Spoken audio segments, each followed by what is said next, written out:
Mythos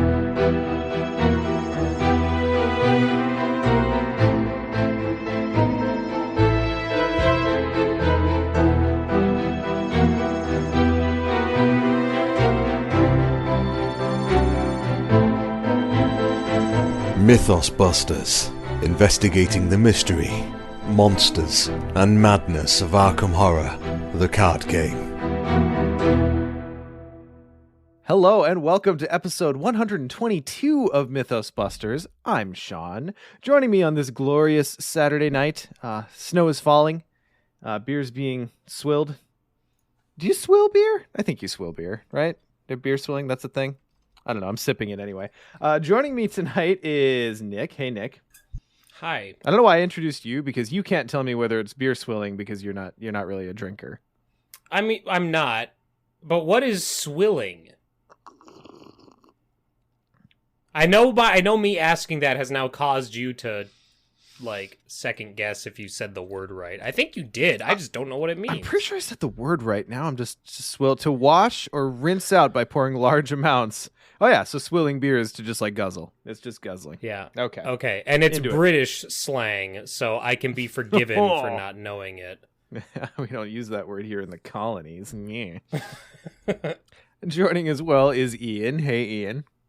Hello. Are you swilling your tea tonight? I think it's swilling me, maybe. That works. in Soviet Britain, tea swills you. Oh God. Yep. Oh boy, we are reaching tonight. Scott is not with us tonight. Unfortunately, he had a conflict, but we'll catch him on the next one. Guys, we have a just high and tight episode for you. We're going to go through our normal openers and get caught up with everyone. We got a couple of voicemails and responses to our last card review episode, which is pretty great. And then we're just going to go ahead and continue for our discussion topic tonight, reviewing the player cards from the Edge of the Earth Investigator expansion. It's going to be pretty great. And then, of course, we'll round it out with some Tentacle time. But before we get to any of that, let's check in with everyone. Guys, what Arkham have you been playing lately? Ian? I've actually been playing some Arkham. I've mostly been playing trying out different standalone decks, which I think the only thing that really stands out to me from there is I finally tried a upgraded Zoe deck with the Cyclopean Hammer, and it's just ridiculous. It's just such a consistent attack strength and damage. And I think the only part that's kind of sad about it is because my old trusty was the Time Worn Brand Zoe deck. And now I'm not sure why I would ever run that over Cyclopean Hammer, because Cyclopean Hammer is just, yeah. It's pretty good. I mean, if you need another hand slot for something, I guess, would be the only thing I can think of. Yeah. No? I don't know. Wait, is Time Worn Brand one slot or two? I'm trying to remember now. No, Time Worn Brand is Oh, it's just one hand slot, that's right. Yeah, super Yeah. machete. Well, I'd still take Cyclopean Hammer. Yeah, I mean, I cannot blame you there. It's just more fun. I had a campaign where I tried out the Sledgehammer it was Daniela, I think I ended up taking it in. And that was right after my campaign where I had taken the Cyclopean Hammer in Lily. And boy, there is just a gulf between those two cards. Yeah, I know that. It's very, very good. I've heard some rumblings of people wondering / wanting if Cyclopean Hammer will get a taboo. I personally haven't played it enough to make a judgment. I mean, based on just a couple standalone scenarios, it seems pretty strong. But yeah, I mean, I could see it. I could see putting some kind of limit on it, but I mean, it's a 5 XP weapon. What do you want? I guess maybe exceptional.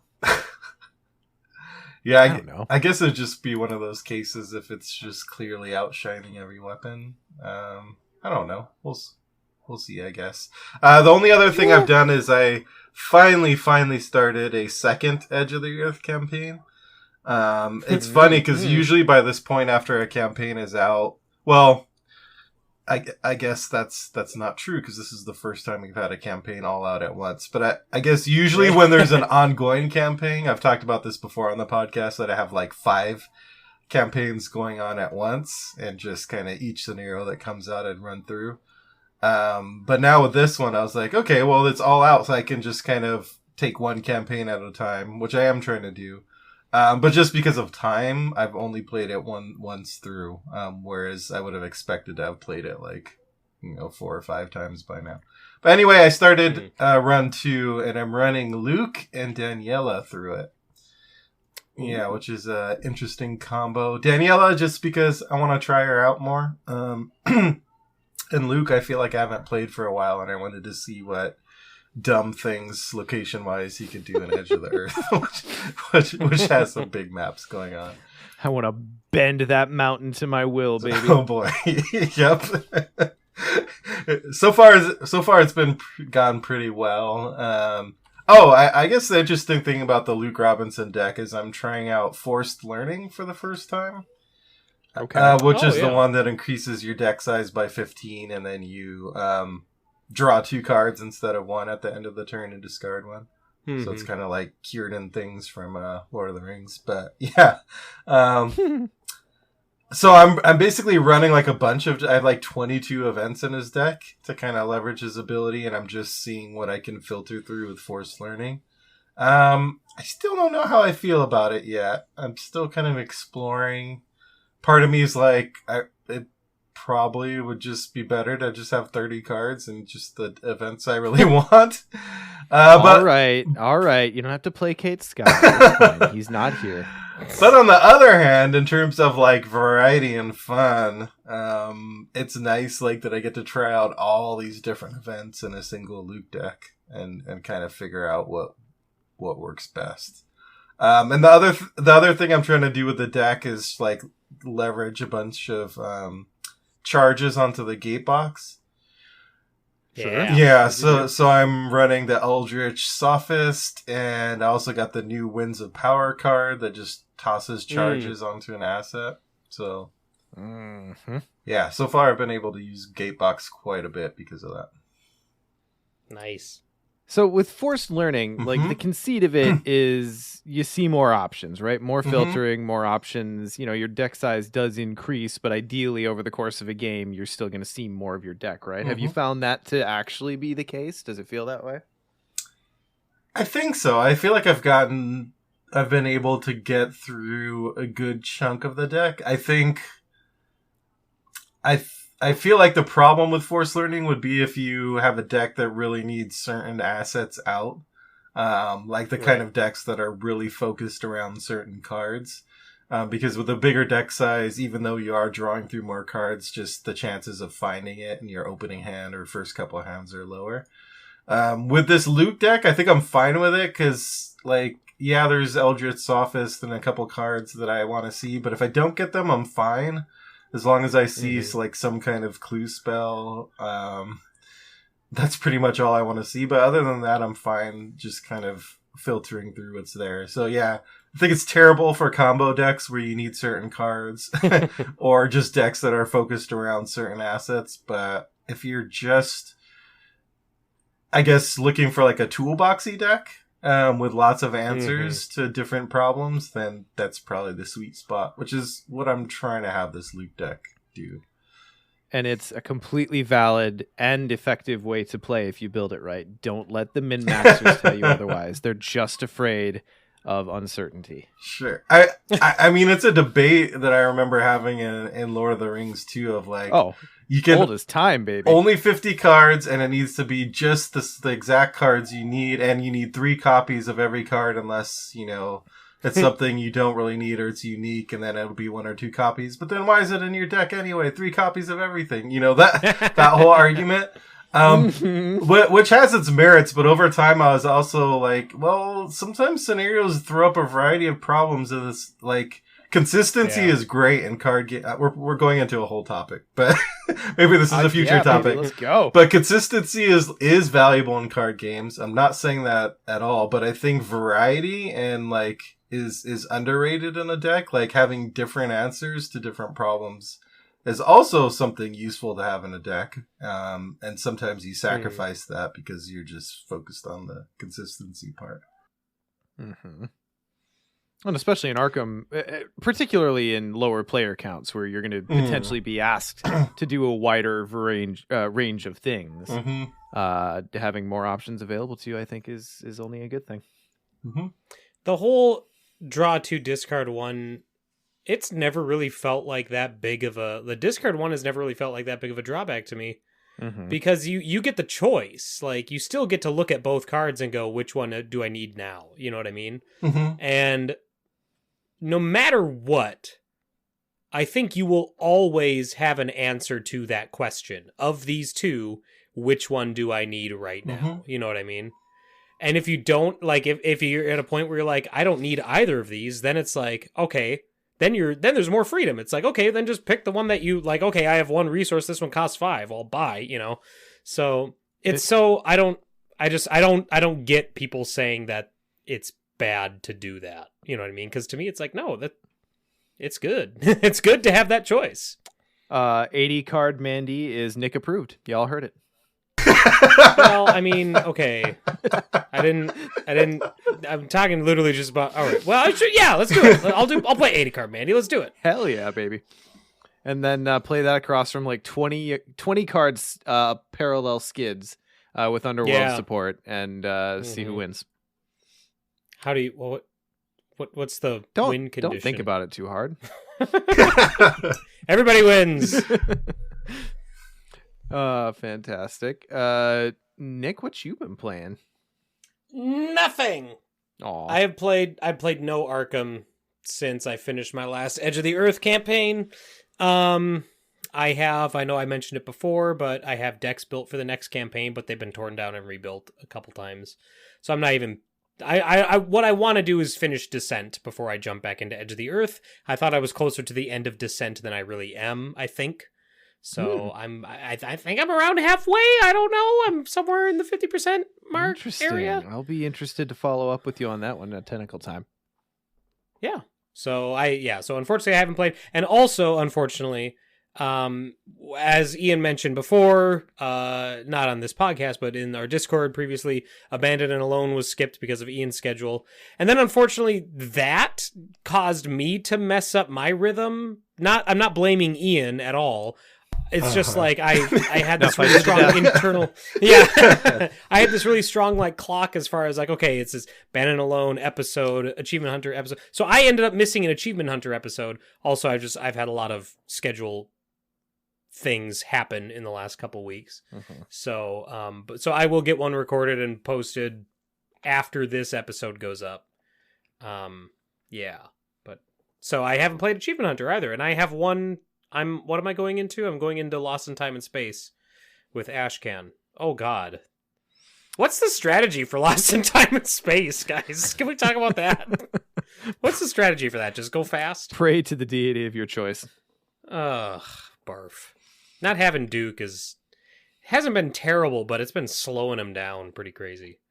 I mean, I guess J. Paul says teleport cards. I mean, it's trying to scry the encounter deck useful at all in that one. It's probably a little late to incorporate that into your strategy at this point, but since you asked the question, now I'm wondering.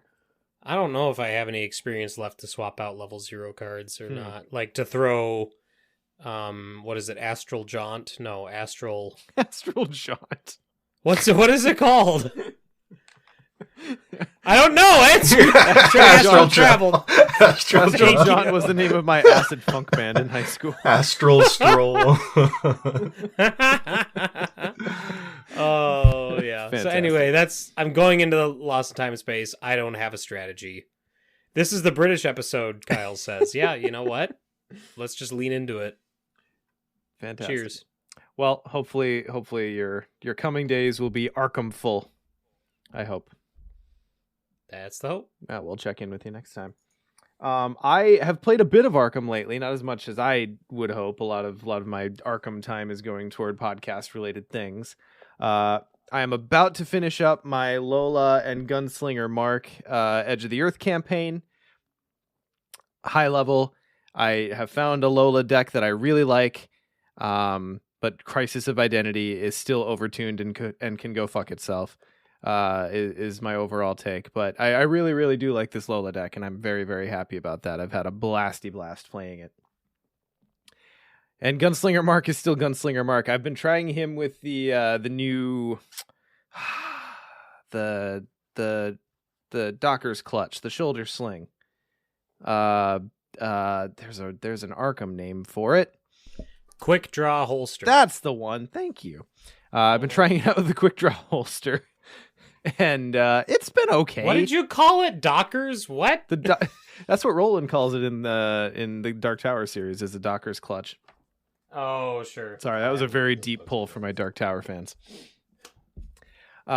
It's been okay. That is a really expensive combo piece, guys. I don't know if anyone else has tried it to any great success, but like, to put that much experience and resources, you do get an extra action out of it, which is great, but it's an extra action for your sidearm, which I don't know. I ended up going with the bar for like my main damage output. So I don't know. Maybe I ended up splitting the build too much and just am not getting enough out of it. But sure. The quick draw holster it's a little on the costy side. Is my current take. So. Oh, but it's like what, 4 experience, and what's the resource cost? 4 XP, and yeah, it's either 3 or 4 experience. So it's meaty. Mm-hmm. It is meaty. It asks a decent amount of you. But otherwise, it's been really fun. Mark is still a Tyrannosaurus. Who knew? Especially with the Tikalili mechanic. Drawing like a monster is interesting. Thank God for upgraded mirror, because being able to throw heals back in the deck and continue drawing like mad is really fun. Yep. Because I have come close to horroring out in like almost every one of the scenarios in this campaign. It has been very tight. But quite fun, and I'm very, very positive on this campaign. I am super excited to when we eventually get around to talking about the actual campaign for Edge of the Earth. Yeah, it's so good. I feel like this is Arkham Unleashed, like full potential of Arkham being reached now. Arkham 10 for bros. So that's been good. I've also been doing a little side hustle with friend of the show, Kyle. We've been streaming very, very occasionally on Optimal Play, doing an interconnected 8-part Dream Eaters campaign where I'm playing Daniela on the webside, who is fantastic. She just chews through swarm cards. It is insane. I'm sorry. Did I say Optimal Play correctly? You did. Yeah. Okay. Anyways, Danielle is fantastic against swarm cards. Really good anyway, but she has just been a blasty blast to play, because just with so many of the enemies being like, okay, I just need to like get in place and let my ability do its thing. Her ability is pretty good. I don't know if you guys know this. And then I'm playing Gloria on the Dream side. So is this really just a test run for It absolutely is. Okay. This is me piloting the decks that I'm hoping to bring to Dream Eater's Iron Man. And it's going well so far. I don't know exactly how well it's going to scale, because this is a 2-player campaign, and I imagine Gloria in particular is going to have a lot of extra demands or is just going to play differently, scaling from 2 to 4 players. But it's been a very, very good time. So go check that out on Optimal Play. And then no, that's it. That's all I got. Justin and I are starting. So Justin and I are finally through all of the regular campaigns in our plays together, because Justin had kind of like a weird sideways skid through the through the campaign log. And we're finally starting into the returns tomorrow. So he and I are having a business day, getting some podcast stuff done, and starting up Return to the Night of the Zealot. Well, your business days are a lot more fun than mine. Holy crap. Well, I mean, it's just going to be Return to the Gathering. It's not nothing huge. Oh. But, Ian, I don't know. I'm still a little shell-shocked from our last play, so we'll see how it goes. Yeah, yeah. I still have nightmares about curses, and especially the dread curse weakness, especially. It was so bad, dude. I have never gotten wrecked. I still have never gotten wrecked as badly by curses as we did in that campaign. Just insane. All right. Well, so let's move it on into a little bit of voicemail. So if you'll remember a couple of episodes back, we tackled the topic of power creep in Arkham. So we have a voicemail in that general direction. Boy, I should have introed that better, but I didn't. So here we go. It's fine. Hey guys, love the show. You guys are doing awesome. The last episode was fantastic. Especially it was on the power creep in the counter sets, and I thought you guys handled that really well. A lot of great points. One thing that got me thinking, and you mentioned not having power creep in the chaos bag, and it seems to me that when the game started 5 years ago, there was discussion about the chaos bag, and some people wanted dice, and some people wanted cards, and there was a lot of criticism of it. But in my mind, it's been a huge success. The chaos bag has been a fantastic randomizer for the game. It's been able to be tuned for difficulty, which has been wonderful. You can play on easy, you can play on hard, you can play on standard, and I think that difficulty level allows a lot of variability for players to play at the level they want. But the chaos bag itself, the MJ, she's done a lot of great things with the handling, how to adjust the chaos bag throughout the campaign. I thought Innsmouth did a really nice job of that in particular, but, that's really improved. But anyways, I'd like to have your thoughts on chaos bag and whether it's been a success, how it's been a success, why it's worked as well as it does. And I just never hear any complaints about it anymore. Anyways, I'd love to hear your thoughts. Thanks for everything you guys do, and we'll talk to you later. Bye. And it was a little trip down memory lane. I remember back when the game was announced, and definitely like before it came out and like right after its release, there was a lot of discussion on. I just remember people who were like not the biggest fan of the chaos bag mechanic being very loud about it, and they got kind of quieter with time. So that's fun and probably a good sign, right? Yeah, like, do you remember first couple episodes of the podcast and we were looking at like chaos dice and someone made a chaos deck? Someone made a chaos deck. Yeah. I remember the dice, and I just thought to myself, like, you would rather look at this table than deal with tokens. Oh man, I mean, you do you, babe, but that is insane to me. Yeah, it's funny because I was just thinking about this the other day. I forgot what reminded me, but I was like, oh yeah, remember when everyone complained about the chaos bag and wanted some other solution? And I'll admit, I at first was a little hesitant. Yeah. Because I like the straightforward nature of dice. Like, I roll the dice, I get the result. With the chaos bag, it's more like, did I mix it around enough with my fingers? Like, is this truly random? Like, am I just, like, psychologically picking the same token? There's just all those factors, which, when we talked to Maxine and the other designers in the past, they talked about how they wanted that psychological effect of like, that whatever token you pull, it's on you. But it took an adjustment period for me and a lot of people, I think. Do you guys also do the thing when you're playing with people where you're shuffling the chaos tokens to your satisfaction, and then you suddenly have that self-conscious moment where you're like, oh, I'm doing this a lot right now, aren't I? Just me. To totally kill your they can watch me shuffle the bag. I give the bag like, because usually what I do is I have my hand in the bag and I'm digging and anybody who listens to Achievement Hunter can probably tell I'm digging my fingers around and mixing everything up as I'm checking and rechecking my math. So like I'll be like, what am I at? I'm this to this, that sort of thing. And so that's a good ritual. Yeah, it's just how it's just what has happened. So, no, I think the Chaos Bag is great. I think that, like Ian, I was kind of wary of it at first. It felt kind of weird, but at the same time, it was also very unique, and it wasn't anything like, we didn't have anything like the Chaos Bag in any other card game that I've ever played, let alone board game until Arkham 3rd came out. which, I mean, that Chaos Bag from Arkham 3rd is infinitely inferior to the one in Arkham the card game, because the one in the card game does not have headlines. But anyway, going on from there. Nick really does. In case you They're couldn't the tell. dumbest.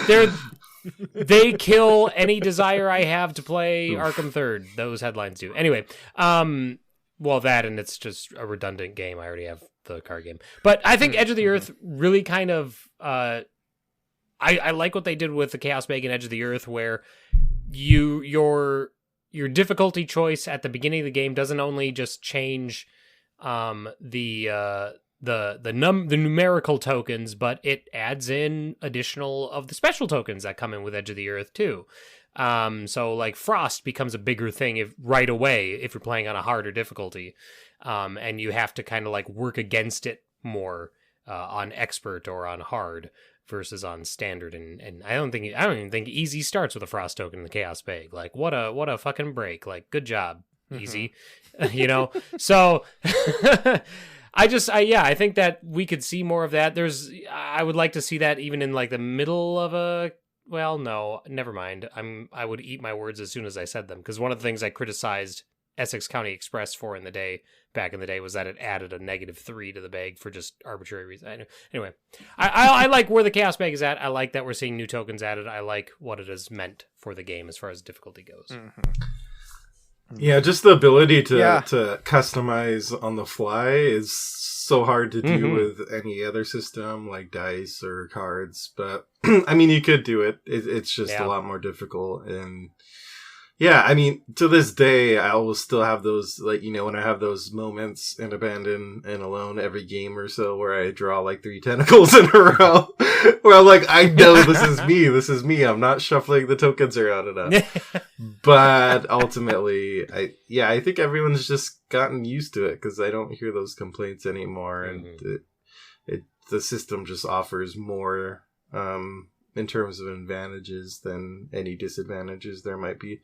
Having a better bag helps too, because I think when I first started playing the game, I was using this I was using the cup, which is great. It looks great, but it's so small, so it's very easy to like not be able to shuffle the tokens around, and then I'd try to shuffle and someone go flying out of it.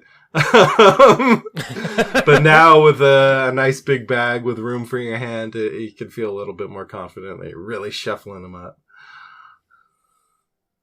Do you guys have any Chaos Bag like superstitions where like, if a +1 flies out of the bag accidentally, you have to like cross yourself or something? No, I don't. Whenever I accidentally will like toss a token out of the bag from shuffling too vigorously, I always have to like make myself start over. Like it is like Nick, you were talking about how you've kind of got a ritual. Like I've got a similar like rhythm that my brain makes me want to just flow with. So I've got to start over whenever I drop a token. And then what's funny is when I play with my daughter, whenever she drops a token, she's like, okay, that's my token. Oh, interesting. I'm like, I'm the opposite. I throw it back in the bag and I'm like, nope, mix it up, go again. Yeah. Because like RPGs, I'm the same way. As soon as if the die leaves the table, I'm like, no, you got to re-roll it. You don't get to look at the die and go, can I take that? No, you re-roll it. Didn't land on the table. If you guys pull a token out, like say you're testing, you pull +1, you're like, sweet.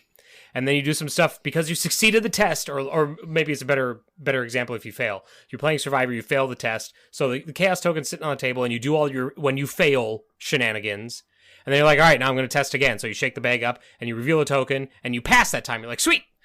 And then you put the token back in, and then you realize a little later that you didn't put the original token back in the bag. What do you do? Do you go back and redo the test, or do you just say, you do? Really? Do. Well, I don't. I'm like, nope, I don't. I'm good. It depends on the... Are you saying as... It's a 1 out of like 17. Are you saying a scenario where like only one test has passed, or like... Because I'd say it depends on how far along I am after that, but...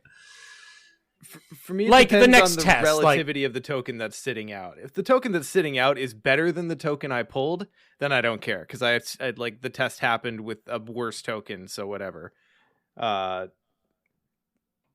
Right? Is that what you're asking? Wait, so I'm just saying, like, because it's happened to me a couple times here and there where I'll be playing And I'm like, okay, we're just going to investigate 2 times this turn and then move. So first investigate, pass or fail, whatever, doesn't matter.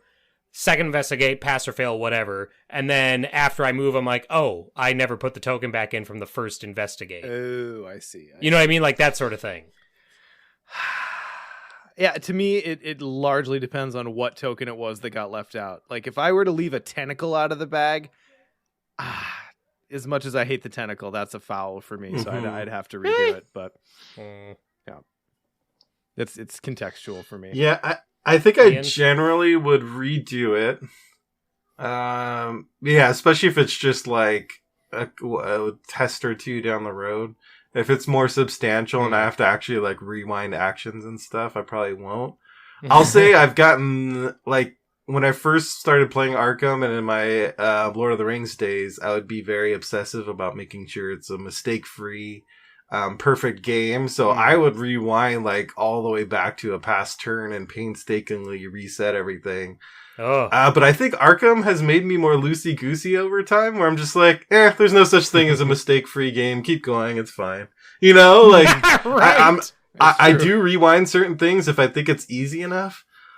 But honestly, when it's like where you really have to reset things and take back actions and move enemies back, I don't know if I got the patience for that anymore. I'm just like, right? I probably made other mistakes in the game that I didn't even catch. So whatever, let's keep going. It'll all balance out in karma later when I draw a bunch of tentacles. So. Yeah, and if the circumstances fall down like particularly weird, I go to another level of fucked up. So say I leave out the. Do you start another game? Yeah, I just quit Arkham Horror and find a new LCG. If I leave like a -4 out and I pull a -2, I'll be like, all right, well, I got to redo that. And then, but if I redo the test and I pull like the Elder Sign, I'm like, well, fuck, now I feel like I cheated. Wow. So I'll do yet a third test to prove it. So I'm just a monster. Jesus. See, and I have like momentum where I'm like, as soon as I realize, I'm just like, throw it back in the bag, can't stop God, we gotta keep going, gotta get this done. Yeah.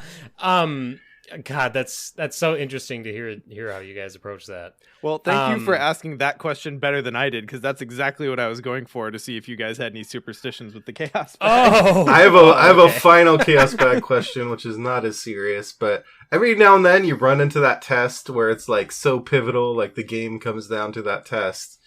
Now, I think people fall into 2 camps. Either you cover the token with your hand and ever so slowly move it off to make sure that there's no red showing and slowly see what it is, or you just rip that band-aid off and remove your hand and see what it is. So which camp do you fall in? I'm gonna answer this question with a story. Okay. Because we're not strapped for time at all tonight. So the first time I played Arkham with you in person, Ian, was at Gen Con a few years ago. God, 5 years? Like no, 5 4 years years ago. Oh my God. Anyway. Yep. And I had only ever played Arkham with Sean and with a couple other guys from our regular gaming group and with my wife up until then.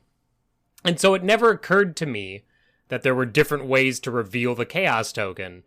And I noticed that and I mentioned it when you were doing it, that you would take it out, like you'd draw it, and you'd keep your hand kind of close to the top of the bag, and you just open your hand and look at the token in your hand.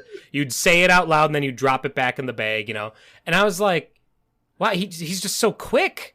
Like, when I do, not quick, I guess, that's not the right term, but you're so, like, deliberate, whereas like when I do it, like I would take it out and I like slam it on the table and lift my hand up like I'm flipping a coin and windmill slamming it, like I do it like that and be like, yeah, I'd be like, bam, all right, it's a tentacle, bam, all right, +1, you know, like that sort of thing. Token hose and money.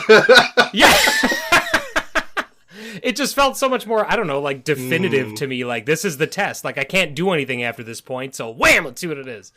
I'm not like that anymore, obviously. I'd wake my kids up if I did that, but yeah, I just found that I'm much more of the quick reveal. Like we're just gonna look at it. So once I'm done doing my math, I'm like, +2 or +2. That doesn't even exist. -2. Put it back in, you know, that sort of thing. So Yeah, for your average test, I am like a give it a playful smack on the table kind of drawer. But for the big tests, I will reach in the bag, pull it out in claw position, and then like twist my arm around and reveal it from my palm like Frodo with the ring.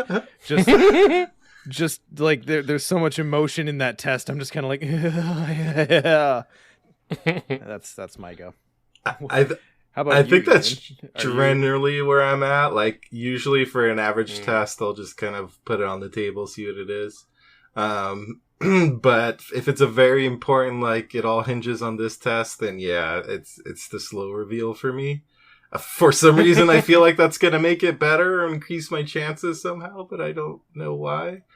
I don't think it has any effect on it, but yeah. And then it's a whole different ball game in TTS, obviously, because there are no slow reveals. So usually it'll be me like hemming and hawing, and then Sean will be like, "Just pull it." So it's not going to help if you delay. So I just kind of wince. The opposite to my own approach. So I expect other things. Do as I say, not as I do. All right. Well. That's fun. Chaos Bag, good mechanic. It's had serious legs. I think it's safe to say. All right. Well, we don't have any other voicemails per se, but we did get an email sent to mythosbusterspod@gmail.com that could well have been a voicemail. So this is from Triloth in the Discord. Hi, Mythosbusters. You haven't properly portrayed Miskatonic archaeology funding to my satisfaction in your last episode. In my experience, it's a great card and supports Seekers very well. Allies in general are so powerful that you'd gladly have another static one in play. Plus, it gives you the flexibility of using expendable. Not expandable. Oh boy, wouldn't it be cool if they just like folded open into bigger allies? It gives you the flexibility of using expendable allies until they get damaged off and don't have to discard them. Seekers can run as many allies as they want now. The downside can also be negated by just running a non-Miskatonic ally in your third slot for all the over damage. Anyway, I love everything you do. Triloth. That's fair. Yeah, that's fair. Also, a lot of the Miskatonic, like the ones that are bam, hit table, do something, and then just forget about them. Like a lot of those are just 1 health anyway. So even if you're if you're worried about soak, like 1 damage and they're gone. So yeah, I like it. Yeah, and it's you're probably not taking more than 1 damage at a shot too often throughout a game. If you are, you're in trouble anyway. Right. Yeah, I mean it's good. I can't remember exactly what we said. I think we said it was kind of like just a different flavor of charisma. But yeah. Well, thank you, Triloth, for writing in. We always appreciate everyone's takes on our takes, of course. We never purport to be the only opinions in Arkham Horror. We only ever try to start discussions. So thank you for having them with us. Speaking of... Wait, are we there yet? I was so excited for my segue. I don't think we're there yet. What? I don't know what you're talking about. No, if we're going to hop into the card, but no, we're not there yet. Oh, no. So I'll just throw another plug out there. As we go through these card reviews, of course, we love talking to you guys. If you have a take, if you'd like to agree, disagree, or add to the conversation, please, preferred, because we love to hear your voices, call into the Mythosbusters hotline at 203-493-6984. That's 203-493-MYTH. But if, of course, that doesn't work for you, you can always just go ahead and send us an actual MP3 if you don't want to do it on the spot, or you can always send us a Gmail message, also known as an email message to the average person. That's at mythosbusterspod@gmail.com. Ian, let's get caught up with the patrons. Alrighty, first off, thanks to our board members. That's Chris B, Chris H, and Chris M, our conglomeration of Chris's. Morton, Jared, Ian, Kyle, Philip, Patrick, Abilio, Jesse, Chad, and Robert. Thanks so much for your huge support of the podcast. we do have a special shout out to a random patron this time around, as always. And that person is a fellow Ian. That's Ian Kennedy. So thank you, fellow Ian, for your support as well. Make sure you check out mythosmerch.com as always to see what stuff we have in there. Send us pictures of you wearing our merch in the wild and seeing what reactions, if any, it elicits. And finally, we do have a few job titles to give out. So I'm going to have us whip around so we can take turns taking care of this HR business and giving out these titles. So let's start with Sean for our first title. All right. So first we have Steve Katz, who's going to be filling the very new position. This is a burgeoning department within the organization. Steve is going to be the Forbidden Peaks cleanup director, going behind all those campaigns and picking up all of those supplies and items that get left behind on the Mountains of Madness. Mm-hmm. So thanks, Steve.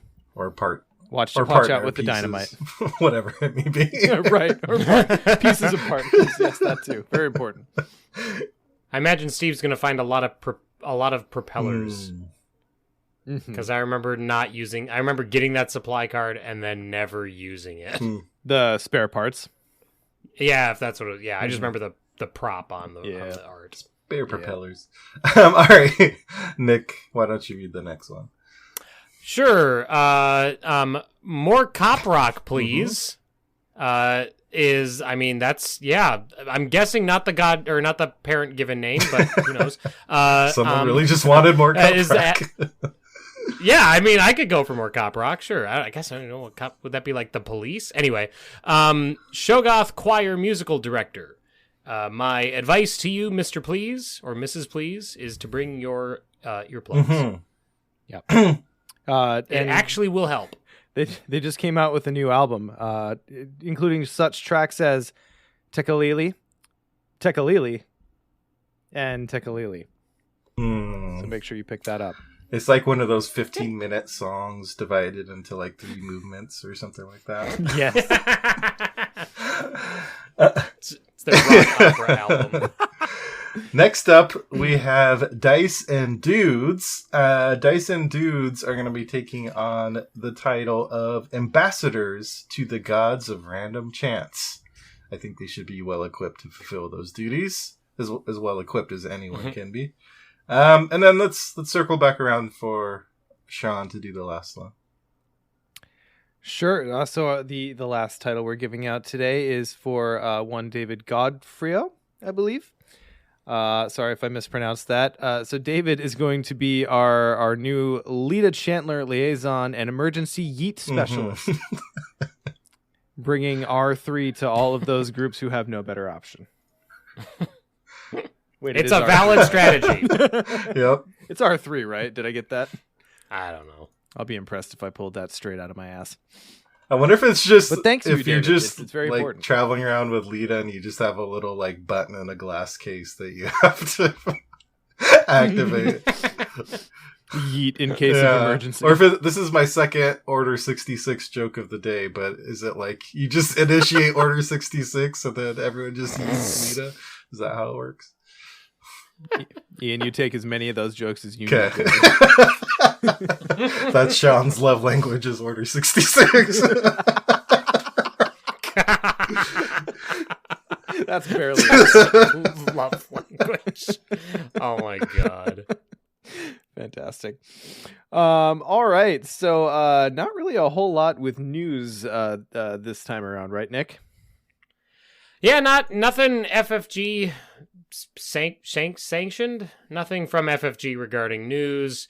We had the most recent one was the Wendy. I almost said Wendy's. The Wendy parallel investigator reveal, which we talked about last episode. But what has happened between last episode and this one is the return to Horrors Without Borders has wrapped. That happened Saturday. God, what Saturday was that? Saturday the 15th, I believe. No, Saturday the 8th. Yeah, it was before the. You were January over here 8th. on the 15th. Correct. Yeah. So that happened, and Sean and shit! I didn't talk about our speed run. Yeah, why don't you take this? I'll just say that Return to Horrors Without Borders was a success. They raised a total of $3,020, so beat last year's total, which was awesome. Whoop, whoop. And part of the events were Sean and Scott played multiple games of Arkham. So why don't you talk about that real quick, Sean? Yeah, so thanks again to everyone who worked on Horrors Without Borders. I know that was hosted by Great Old Ones Gaming, and I know Network 57 from our Discord, and Matastrophic worked on it, and I believe Phylon too. I'm sorry if I'm forgetting everyone. I'm really, really bad at it. But I totally meant to talk about this when we were talking about the Arkham that we've played lately. Scott and I got to play some Arkham for the first time in what has to be forever. We took our Sonic and Knuckles, Ursula and Jack duo through the dream side of the Dream Eaters, and it was very, very fun. I have never played Arkham like that before, and I 10 out of 10 would do again. We did 3 scenarios in about an hour and 45 minutes if you're including like the talking and cleanup and setup and that sort of thing. And we did not half-ass it in Search for Kadath. We cleared 2 and we were talking about a third, but we wanted to get through. So we got through the first 3 scenarios. And then eventually, so that's up on our YouTube. You can also check out all of the Horrors Without Borders events over on Great Old Ones Gaming.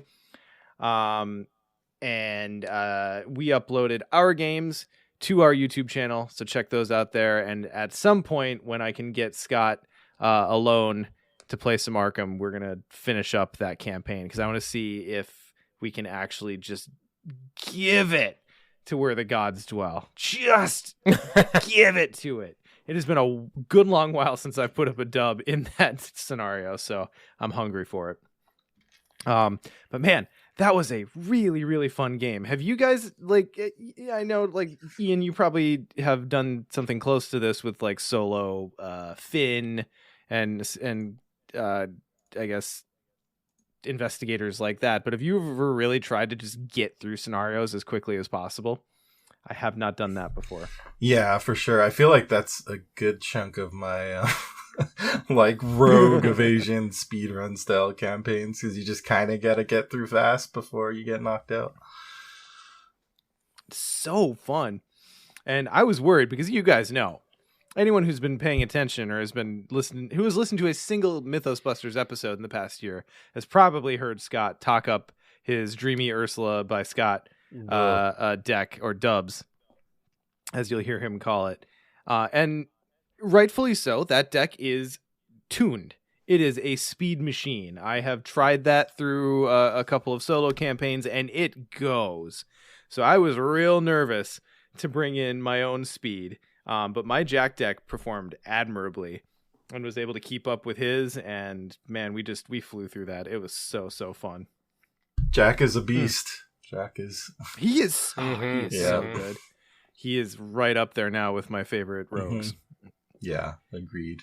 The only time I ever played outside of Iron Man, the only time I ever played where the time I was spending was like a conscious issue. Because I just try to play fast anyway, just naturally. But the only time where I was like, God, I just got to get through this freaking scenario it had to have been tries or attempts 5 through 17 of Preston and Return to the Gathering. Like those were when I was like, I'm done with the scenario. I just got to get through this shit. Let's just go. And he never did. I like to think that Preston is still stuck in his house because I haven't played him. And they say he's still dying in the gathering to this day. I haven't played him. I abandoned him in that house. I played Gloria. She was like, "Okay, bye," and Preston was like, "But how? Where'd the ghouls though?" So I like it. It was invigorating for me to play that way. It might be because I don't play true solo very often, but occasionally I'll get the itch to be like, all right, can I maybe if I play solo again, that is probably going to be like the overall strategy I take. I don't know if it's going to be with Jack or Ursula specifically, but I think I might try to do like lean, works at 0 XP. Great if I get like up to 20 by the end of the campaign. Just get through it as fast as possible type decks, because that I I had just a blasty blast. Okay, anyway, that's enough of that. We'll hopefully get the conclusion to that campaign out on our YouTube and Twitch. TBD. Scott is a little out of pocket nowadays, unfortunately. COVID's still a thing. I don't know if you guys know this. Sorry, Nick, what were you gonna ask? I was gonna say, I'm sure you will get to that fourth scenario sometime around the same time that you and I pick up Dark Matter again. Yeah, God, I missed that too. Although, if I might have time available. Like, my schedule has been fuckety lately, but it might be fuckety in such a way that things are opening up. So we'll see. Dude, once we get Dissonant Voices for Edge out, my spare Arkham time opens up quite a bit. I would be very, very excited to get back into Dark Matter. I was having a real good time with that. My Safina deck that I'm playing in that campaign is very, very meh. So I'm not necessarily excited to get back to that boring deck that I built for that one. We'll see if we can spice it up with some XP next time. But either way, the campaign was really fun. I'm very pumped to get back to that. I was playing Roland, right? I don't even remember what my deck build for Roland was, so we'll find out. Yeah, Roland sounds about right. It's a good guess. It is, if you're going to put your money anywhere. All right. Well, that's that. Let's get into the main topic for tonight. Hey, we're doing it before the first hour's out. That's fun. So, guys, let's dive back into the Edge of the Earth player expansion review. I believe last time we left off, let's see, where did we leave off? We last read Jeremiah Kirby. Perfect. Nick, why don't you start us off with the archive? Okay, Archive of Conduits, unidentified, is a level 0 seeker asset. It costs 2 resources, has a wild icon. Item, tome, and occult traded, takes up the hand slot, and its game text reads, limit 1 per deck. As an additional cost to play this asset, place 1 resource on 4 different locations as ley lines. Reaction, after you successfully investigate a location with a ley line, exhaust this asset. Move that ley line onto this asset. Then, if there are 4 ley lines on it, discard it, take its ley lines as resources, and record in your campaign log that you have identified the gateway. Now, it would behoove us, I think, since they released in the same box for the first time ever, to start talking about the identified version to this, right? I think so. Real quick, though, because, okay, Achievement Hunter, one of the achievements for Dunwich is, I think it has to do with the strange solution, of course. Mm-hmm. And, I went back, because I haven't thought about solution in a long time, so I looked at strange solution again, and I was like, holy crap. It's just 1 test. Yep. Action. Test intellect 4. Yep. Or I think it's 4. I'm like, wow. And then you look at this, it's like, you gotta move, you gotta investigate, it's gotta be at those locations. Man, I mean, this isn't the hardest one out of all the ones we've gotten so far, but I think the curse one's probably up there. Mm-hmm. But yeah, you really gotta jump through some hoops now. Kudos to them, to Max, and probably Jeremy at this point, too, for making these, and they're not just like, okay, this one is test agility, and this one is test combat. They're actually exciting and different things that you have to build your deck around and strategize. Whereas Strange Solution was just like, test the thing you're already testing really well with. Mm-hmm. Anyway, yeah, let's move on. Well, okay, so let's talk about it in its unidentified form, because I think that's worth doing. Okay. Low cost, 2 cost is pretty okay. Limit 1 per deck, though. How do you feel about that? That's the sticking point for me, I think. You're less guaranteed, I guess, less likely to see it. Mm-hmm. Yeah, unless you got some tome fetching or something. Which exists. Yeah, but you gotta build I suppose research librarian or whatever his name is, he could just grab this no matter where it is, so that's nice. Phileon brings up that limit 1 per deck means it doesn't work with shrewd analysis. Oh, boo. That's interesting. Oh, yeah, because you upgraded. Because you only upgrade the one. Yep. Mm-hmm. Mm-hmm. Well, I mean, yeah. I guess that's a thing. Yeah. The other thing is like when it's interesting because if you want to identify this, you either want to play this in a scenario where all the locations, or at least most of the locations that come out, start in play, right? Because you're setting up your targets to hit. But there are a bunch of scenarios where you slowly open up the map as you go through. Yeah. And that's gonna be a lot harder to hit the target on this because of the things I just said. But I don't know. I don't know how much of a sticking point that is, but that is. I feel like timing matters a lot more with this one. Yeah, strategically, like place them all on locations that are kind of clumped up. But if scenarios are all different with their maps, it might be one where you ended up heading out to one area and then you can't really get back to that area. Like it's set up in a more linear way. There's just lots of different ways it could go. I had this in my Monterey Jack solo, which was my first run through Edge.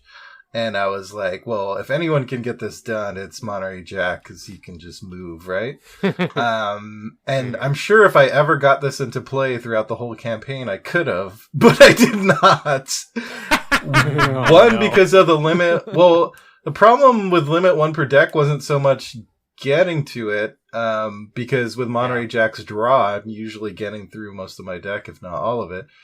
It's what you just talked about, in terms of the timing. I would end up drawing it like later in the game, and the part that was hard for me was actually the hand slot, which I think comes down to the investigator. But like solo Monterey Jack, you need those hand slots. So by the time I would draw this, I'm like, I'm not going to kick out one of my tools that I have in hand or or my whip or whatever that's taking up the hand slot to play this archive. So that was my problem. So yeah, I think this is doable. I'm not saying this is not a achievable card. It's just compared to Strange Solution, there's some things you need to think about, and I think it works better with certain investigators that can spare a hand slot, for example, or have an easy way to fetch it, and are kind of built around tomes. So imagine playing, that's just kind of a joke, imagine playing this in horror and high gear and you get it out right away, but the ley lines end up being on like the paths you can choose, and so you can't go down all of them. Or like you're not driving the car and the person who's driving is like, no, we're not stopping, we're going right past. And you just watch the ley line just disappear in the rearview mirror, and you're like, oh damn it. Yeah. That'd be fun. I want someone to run this and then me to be the driver. I want to have that moment. Wow. You're that kind of dad. Not making 2 stops.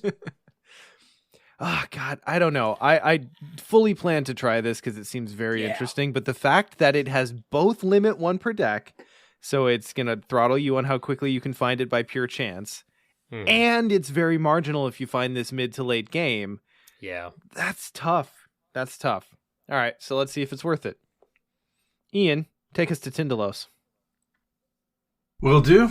Here we go. Archive of Conduits, Gateway to Tindalos. This is 4 cost, level 4, 2 combat icons and a wild icon, ritual traits.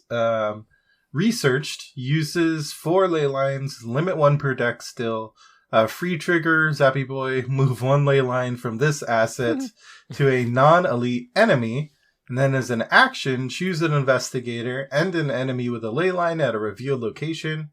That investigator moves to that location. You may remove the ley line to deal 1 damage to that enemy. And this takes up an arcane slot now instead of a hand slot. So this is kind of like you're drawing like a connection between an investigator and an enemy, and then you like pop them to that enemy, and then you can get rid of the ley line to deal damage. I mean, also point of interest, it loses all of its former traits and picks up ritual instead. Oh, that's weird. Isn't and it it? takes an arcane slot now. Yep, completely transforms. That's so weird. Well, because it's a gateway now. That's interesting. Huh. I'm also sad that it only just now did I figure that out from a thematic perspective, because it's fairly obvious, but here we are. Do you take this in anything other than 4-player? This seems like a pretty cool utility card in 4-player where you want to move people around a map, and you can save someone else a lot of actions.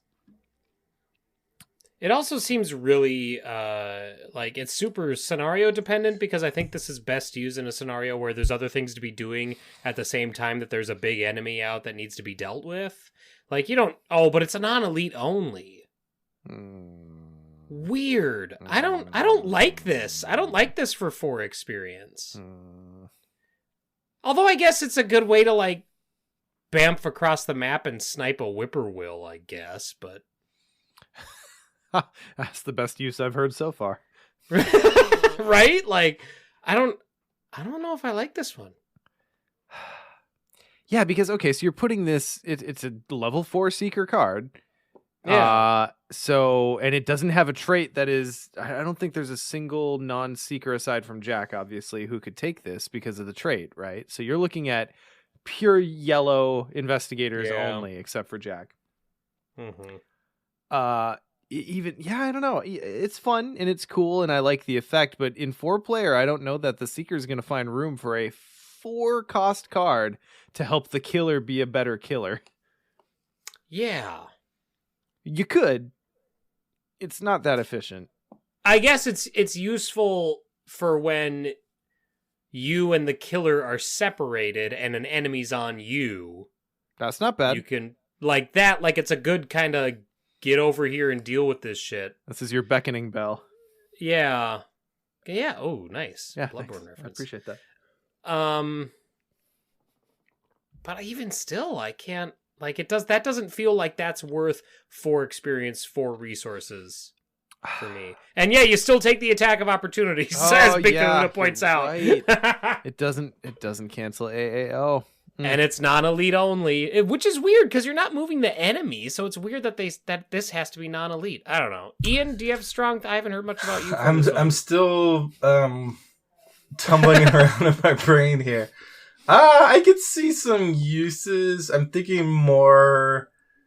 Yeah, this would be like a 3-4 player type thing. Like I'm thinking of like the cultist whack-a-mole type scenarios where you would need to like quickly move your killer across, like Return to Midnight Mask. what is Masks? What is the ending of Shattered Aeons? Is that the one I'm thinking of? Yeah.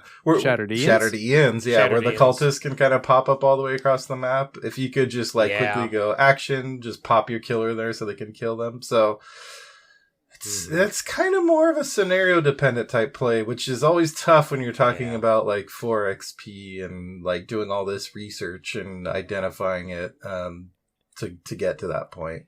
But yeah, and limit 1 per deck. I just realized that you can put the ley lines on enemies no matter where they are, so that's pretty good. Mm-hmm. Okay, so possible aside, but it's very relevant to what we're talking about. This card in a vacuum. This says like the only place I'd ever really look at this is in like standalone, because usually big maps, usually varied things that you might want to move people around to do. Wouldn't it be great if we had rules on researched cards in standalone? Wouldn't that be cool? I want that. You can. No one's I do want that too, Sean.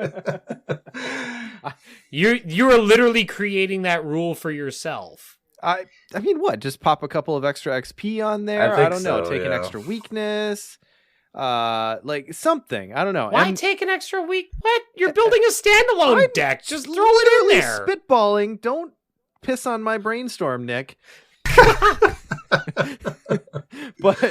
But you know, MJ, Jeremy, if you're listening, would love to have some kind of like officially blessed rules on how to bring researched cards into standalone, because even beyond this one, it would be cool to be able to play with those cards in you know, meetups and stuff.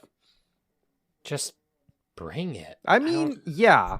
I've never thought about why you wouldn't, you know what I mean? Like, that's never occurred to me. I mean, so I wouldn't expect if I pull that out, anyone's gonna like actually give me side eye, but there's still something within the very small shriveled little bit of player integrity that I have that would stop me from doing it. So anyway, so Tyndall, bring one of each for your next standalone. Yes. Bring all of the identified, like one of each different one. Ignore research, ignore limit one per deck. Yeah. Throw ley Just lines be- everywhere. Oh, I meant like you bring one of the ley lines, one of the grimoires, one of the Oh. the solutions. You're like, no, I got them all. Don't worry. Yep. No, I did it. Last scenario. You guys weren't there, but trust me. My investigator goes to another school. Okay. Let's go to Acheron. Acheron. So the gateway to Acheron is so basically all the same as the one to Tyndalos. Instead, we have intellect icons instead of combat icons. Still a ritual, 4 ley lines, 1 per deck.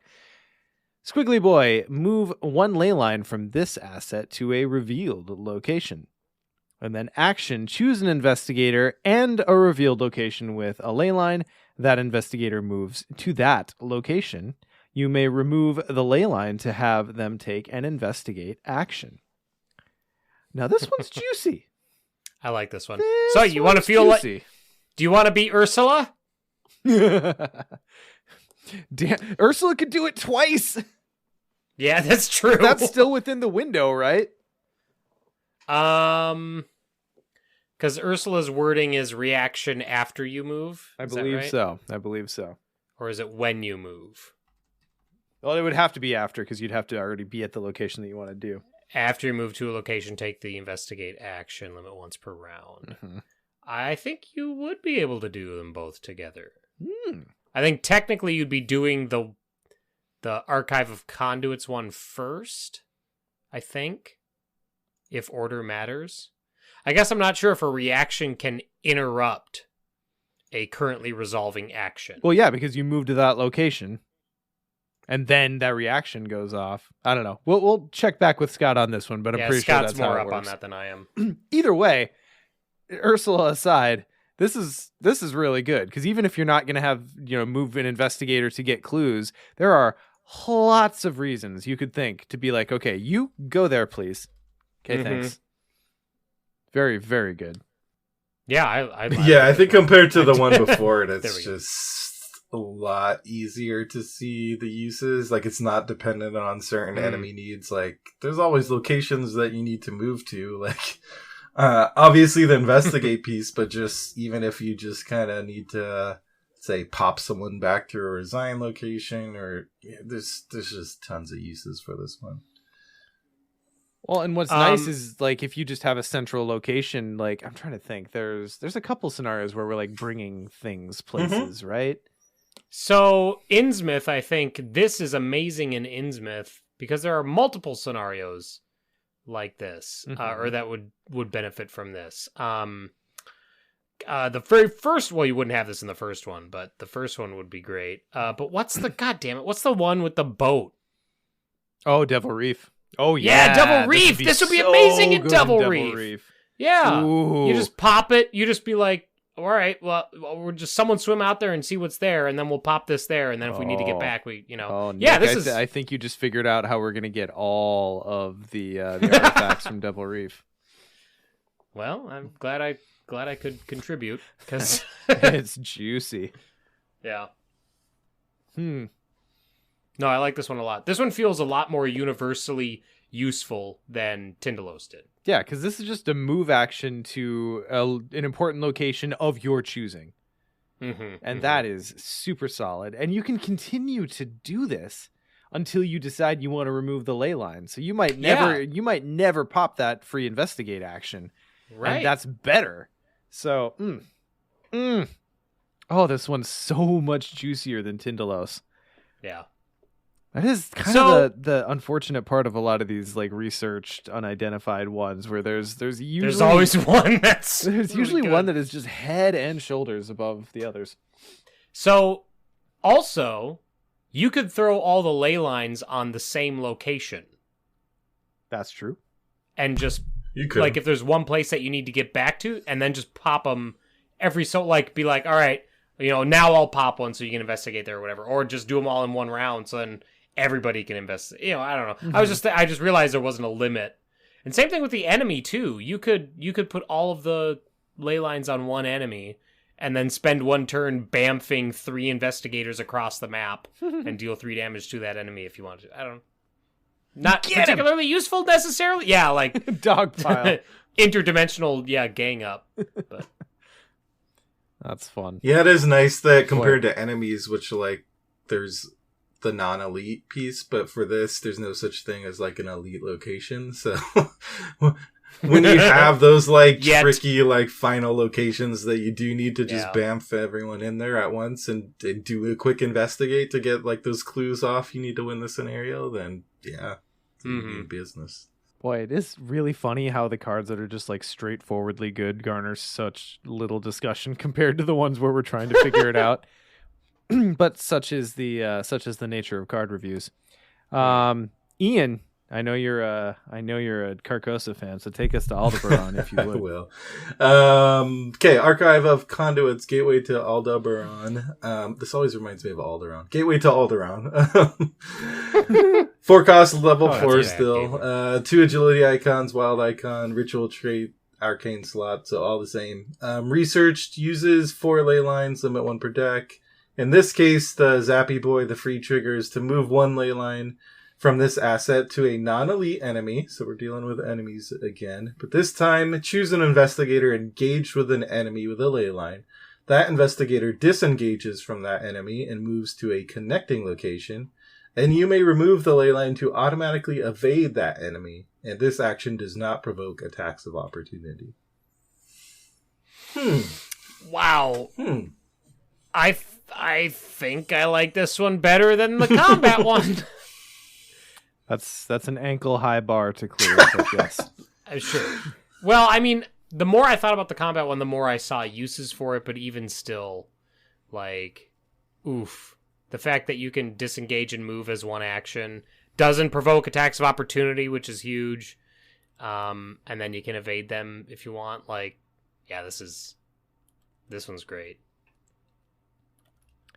Yeah, I mean, I like it in solo. This is somewhat comparable to like Prophecy Foretold, the archaic glyphs version where you investigate and get to evade an enemy as a result. But this one is kind of more of a double evade, because with evade you always want to like get out too, right? So I do like that. And this one does dodge the attacks of opportunity, which is what the combat one is really missing. This if you can manage to get 4 experience by Miskatonic Museum, this one trivializes the hunting horror. Absolutely trivializes. He's elite. God damn it. He should be if he's not. I think you're right. Yeah, I think you're right. I know. He's gotta be. He's gotta. I mean, there's no way he's not. I'm looking it up just in case, but there's no way he's not. I mean, not that Miskatonic Museum needed anything to make it. Not like that was the one that was busting anyone's balls, but...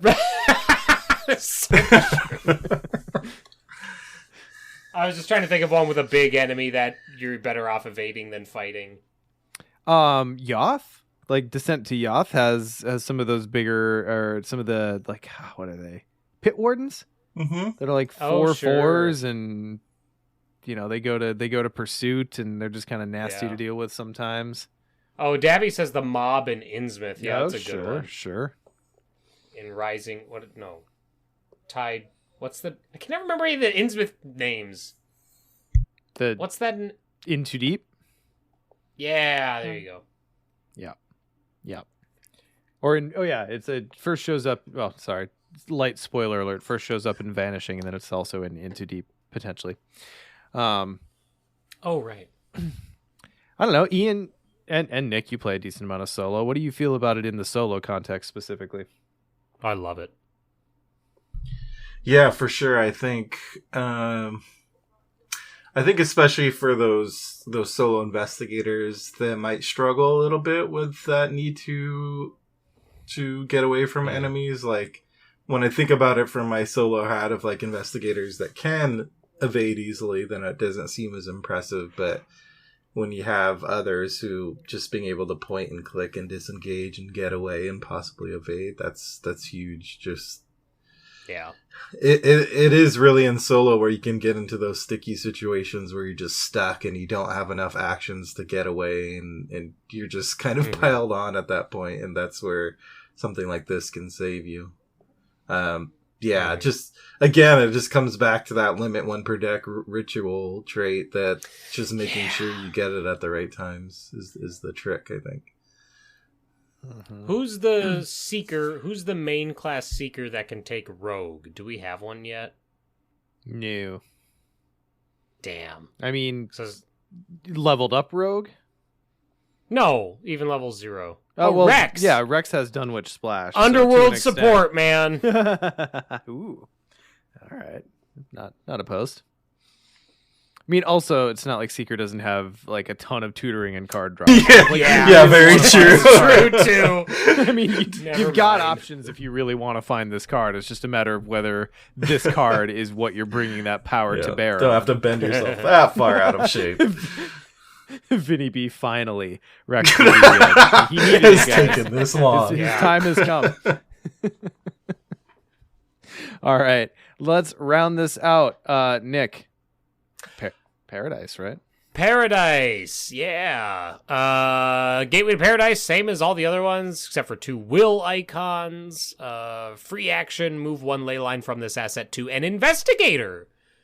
Action, choose an investigator with a ley line. That investigator draws 1 card and heals 1 damage or 1 horror. You may remove the ley line to have them instead draw 2 cards and heal 2 damage or 2 horror. Uses up an arcane slot. Sure. Nice. Cool. Nick, What's up? Carolyn.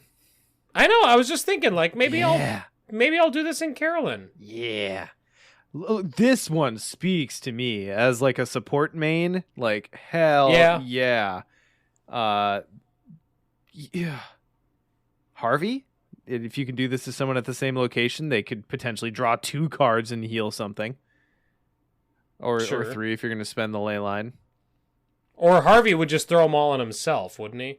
Probably. And then just draw 3 cards, 4 actions in a row. Well, I mean, you do definitely, you throw the first one in yourself regardless of who you're playing, right? Right. Yeah. I mean, it's a good idea to have one there, but yeah.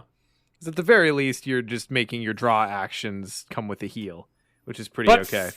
4 player, you can throw 1 on each player and then just ping everybody each turn, as long as you have an action for it. That's the only problem. Like, I think finding the actions is going to be the hardest part. But in 4 player, you shouldn't have an issue with that. Yeah. Like, you should have someone who's grabbing clues and someone who's dealing with enemies, and so then your support player can focus on being mainly support. So, And just the fact that you can do this healing like across the board, across the whole map is pretty good. yeah. I just love thematically, like all the other gateways are to like places you don't want to go. Like, and this is to paradise. Just send him on a little Come trip. on in, it's great. Open the gate, it's like fucking Jimmy Buffett with a margarita. Yeah. Every time I see this, I just have like 2 tickets to paradise ringing in my ear. Got 2 tickets to paradise. Yeah. Oh man, I want to have this in 4 play for our Iron Man, and give myself 2 of the ley lines, then be like, all right, who's getting the other 2? Let's my figure God. this out. When I think about you, I put myself. Nick books himself. Oh, you're right. I should not give one to Scott. He should be the one without it. Oh, fantastic. This one's cool. I like it. Yeah, it's great. How often do you think, like probably, well, the answer is generally once or twice per game. I imagine will you actually remove the ley line? So that's that question answered. Burning I mean, it- theoretically, you want to remove all of them, right? Like, you don't want to end the game with leaving ley lines on the table, do you? You That's want to true. cash in on all those options, I think. That's true. I think as we wrap up talking about this suite of cards, I think Alduk asks the burning question in chat here. What tokens are you using to represent ley lines? Because no one's going to be happy using resources, right? The trick is, I mean, yeah, if you're Scott, you're going to buy custom wooden tokens that are specifically ley line tokens. But What is a ley line? Is that just like a marker line on a map? I think it's like a ley line is like a blood vein of magical energy that runs through the landscape. Is kind of the idea. Yeah, Mm-hmm. mythological lines of power. Oh, anyway, okay. So it's like supernatural.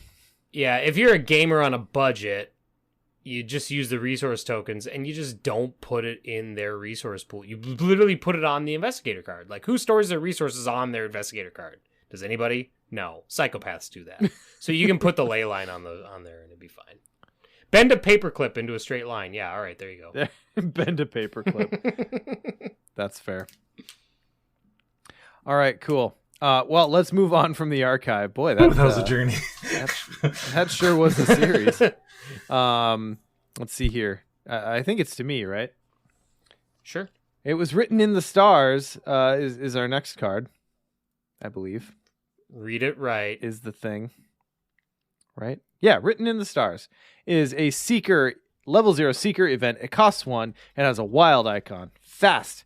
Play only during your turn. Discard the top card of your deck. If that card is a weakness, shuffle it back into your deck. Otherwise, for the remainder of your turn, while that card is in your discard pile, commit it to each eligible skill test you perform.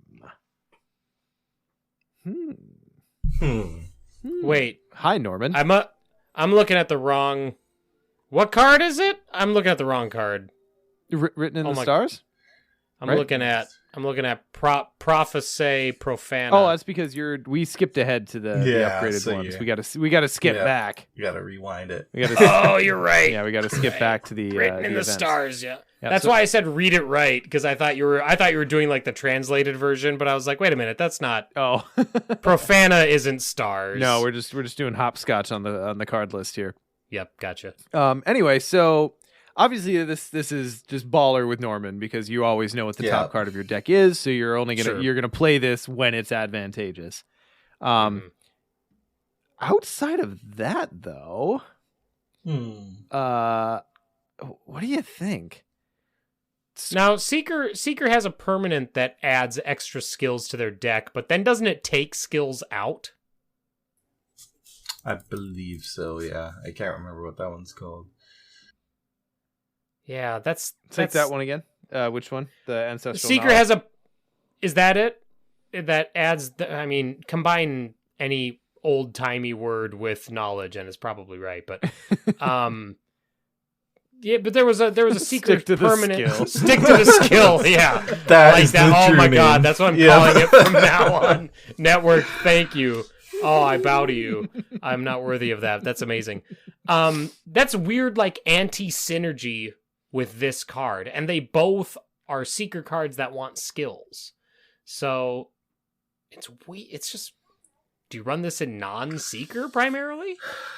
I mean, do I don't know. you only run this if you have ways of looking at your top card? Are you ever just, like, taking a risk at top decking this? Probably not for the cost of including, like, this card in your deck. No. Yeah. So Scroll of Secrets, maybe Scrying if you're not using it on the encounter deck. I don't like that. So this card's pretty marginal, is my initial take. Sure. But like the cards that work well with this one are going to be the same cards that would be juicy in Amanda, right? Because this is like, Yeah, you're going to get Promise of Amanda's Power. ability for a turn, assuming you can set yourself up for it. Right. So Promise of Power, Deduction, if you have it available to you, like maybe a Vicious Blow if you need to be attacking for a turn. I guess like a Perception or something that's going to give you a bonus. Draw as a result. Oh yeah, Devi says Enraptured. That's a good one. Do you run this in... I'm not liking it even before I say it, but do you run this in Desperate Duke? What are the general off-class cards in Desperate Duke? It's been a while. Well, Desperate Duke always takes Saint Hubert's Key to get down to.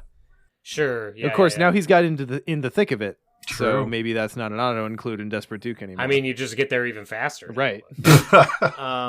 Yeah.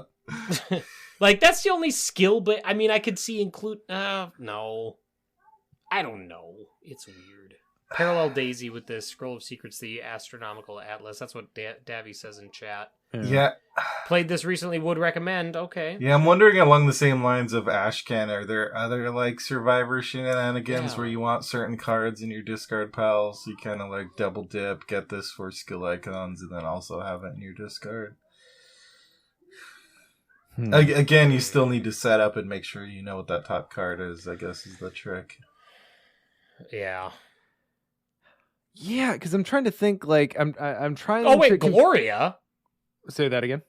Gloria would run this, wouldn't she? Possibly, if she's using her scrying abilities on her own deck instead of the encounter deck. And if she's got a lot of skills. Yeah. I mean, the thing is like, I'm trying to concoct in my head a situation where you would just play this blind because maybe, like, you generally know what the skill icons in your deck are. And it's fast, and it's one resource. So, like, including it in your deck, I think, is the biggest cost. This is fast and one resource. Playing it is nothing. It's a wild icon, so if you never find yourself with the opportunity, at least it's a wild icon. This is perfect in a forced learning deck. Not perfect, but... because then if you don't like it, like if you draw it and you're like, you can just discard it. Ooh, okay, yeah, Brother Zagon. I was just trying to think of like cards that either place something on the top card of the player's deck, or look at it. Alyssa's good because that's just a quick, a free triggered action, and it doesn't require like a scrying charge or something like that, or a Scroll of Secrets secret. But Scroll of Secrets, you're generally doing that anyway, so I don't know. I want to like this card because it's cool, but I will quote Scott here, and I don't know that the juice is worth the squeeze for most investigators. Case asks in chat, would you versatile this into Winnie? Oh, that's not bad. No. Especially if you get anything you can do better, and then you just add 6 to every test for the turn. I mean, if you could set that up, that'd be pretty baller. But, like, even just to be able to trigger her ability, like, way more easily on whatever test you're doing that turn. Yeah, that's true, too. And she's a rogue, so chances are you're going to be able to pull more actions out of this big bomb turn that you're setting up and be able to pull more skill. Okay. Honestly, that's one of the better arguments. Versatile is a card that just breaks my brain.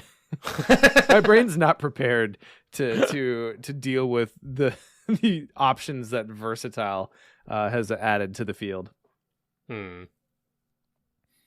Yeah. Interesting, though. I'm definitely going to play this in my next Norman deck. We'll see how it works there and see if I get saucy and see if it's worth it anywhere else. All right. So then moving on from there. Oh, God, I lost it. There we are. Ian? Sure. Are they made for walking? Yeah, I love this card. This is Hiking Boots, 2-cost level 1 seeker asset with an agility icon, item, clothing, and the all-important footwear trait. Limit 1 footwear per investigator. You get +1 agility, reaction after the last clue is discovered from your location. Exhaust Hiking Boots. Move to a connecting location with at least 1 clue, or to a connecting unrevealed location.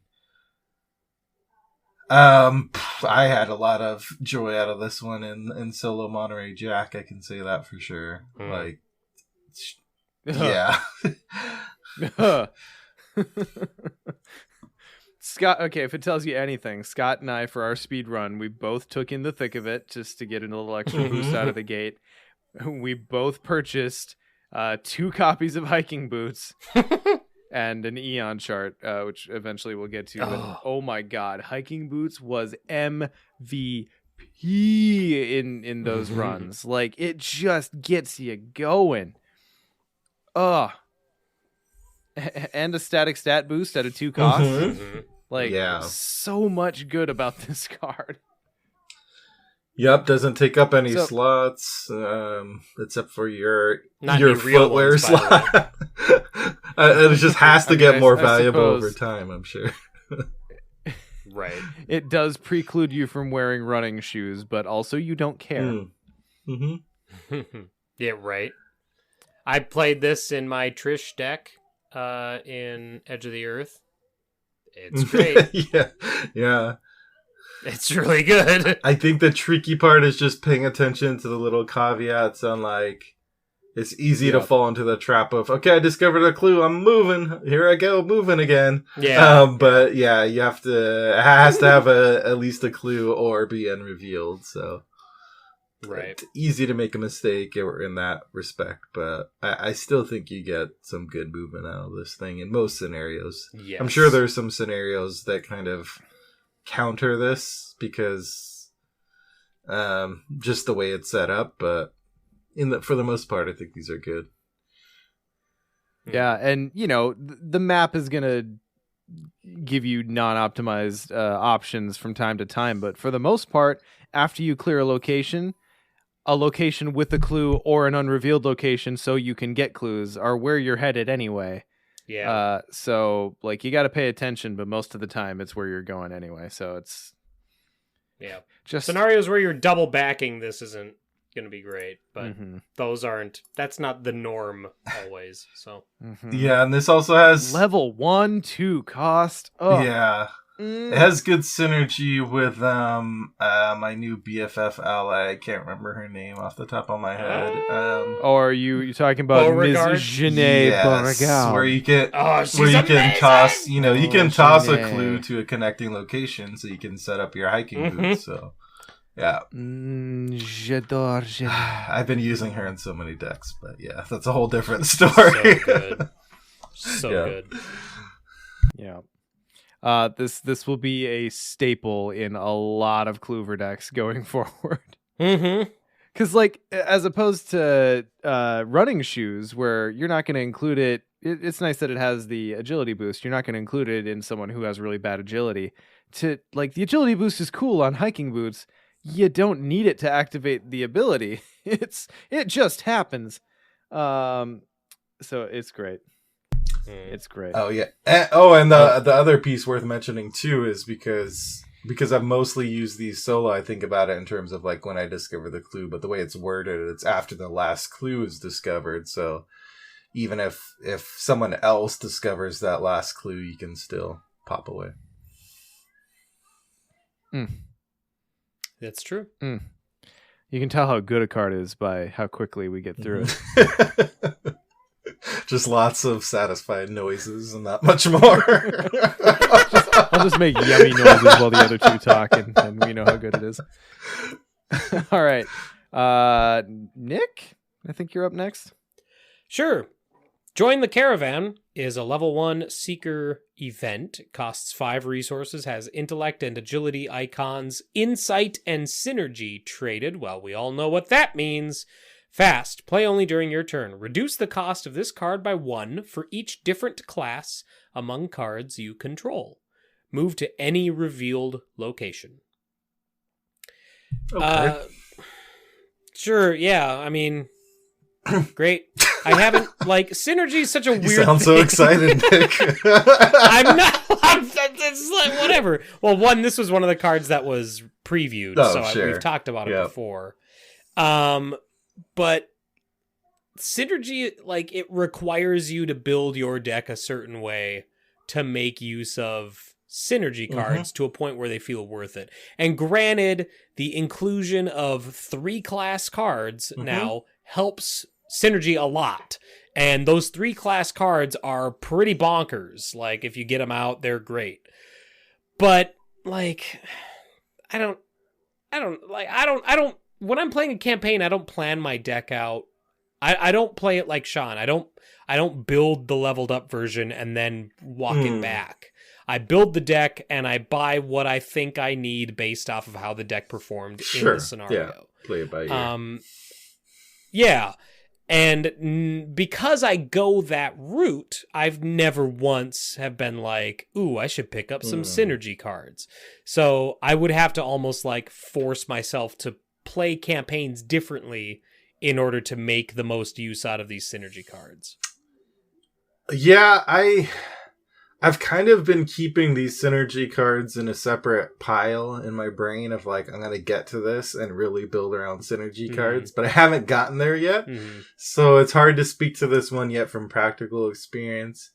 I kind of look at these from the lens of like, okay, let's imagine I'm not like focusing hard on building around it. Let's just take a typical investigator who's going to have like cards from 2 different classes out. Then what does this card look like? Right.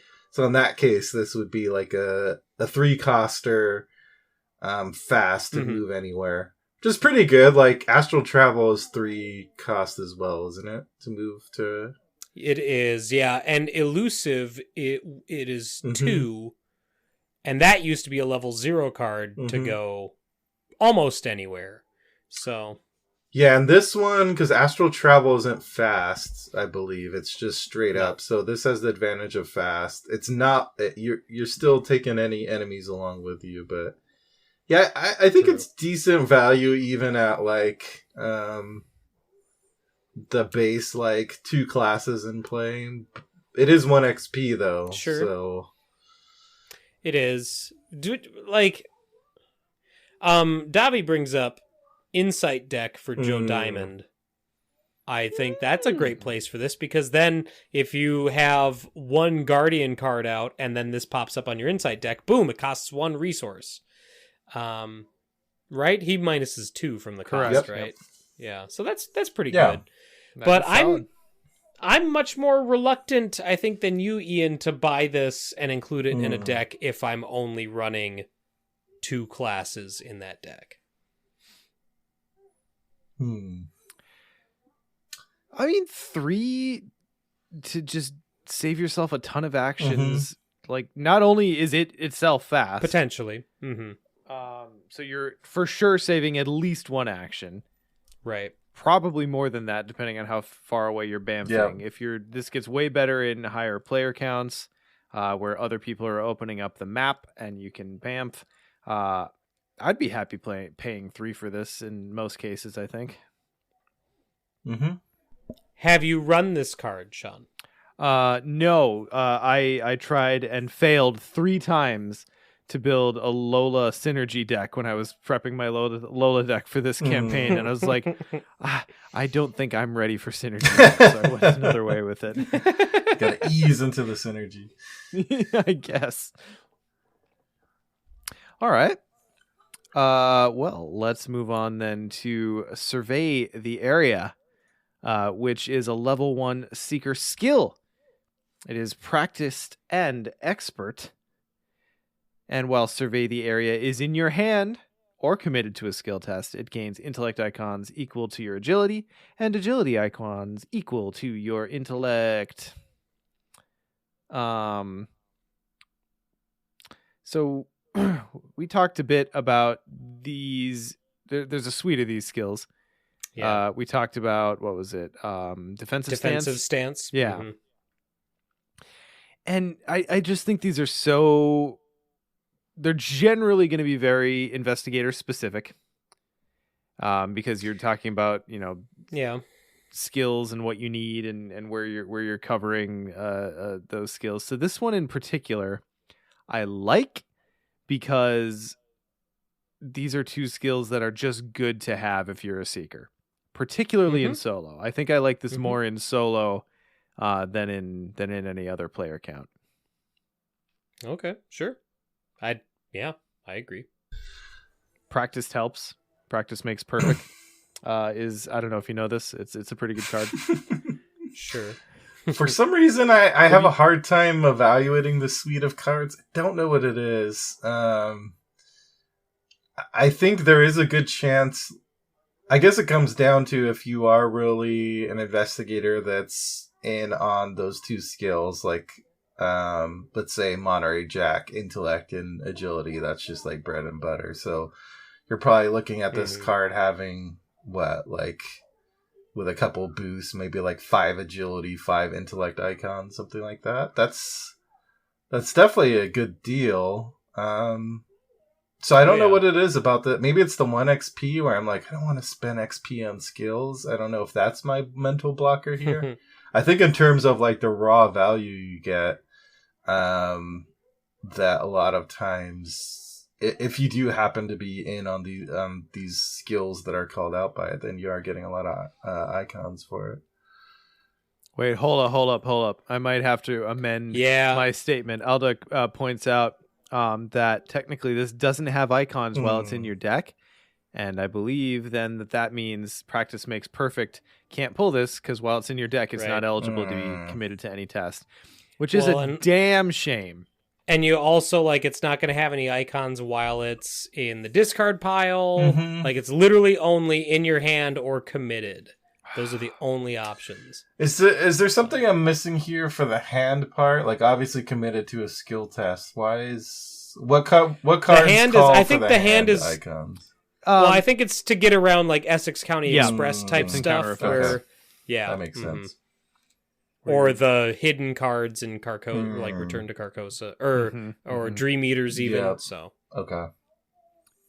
Yeah, no, Ian. The more we talk about it, the more I kind of think I'm with you. Where we're kind of at a point with the game where we have so many options for stat boosts that we like our stat boost to be kind of more in the area of constant and consistent.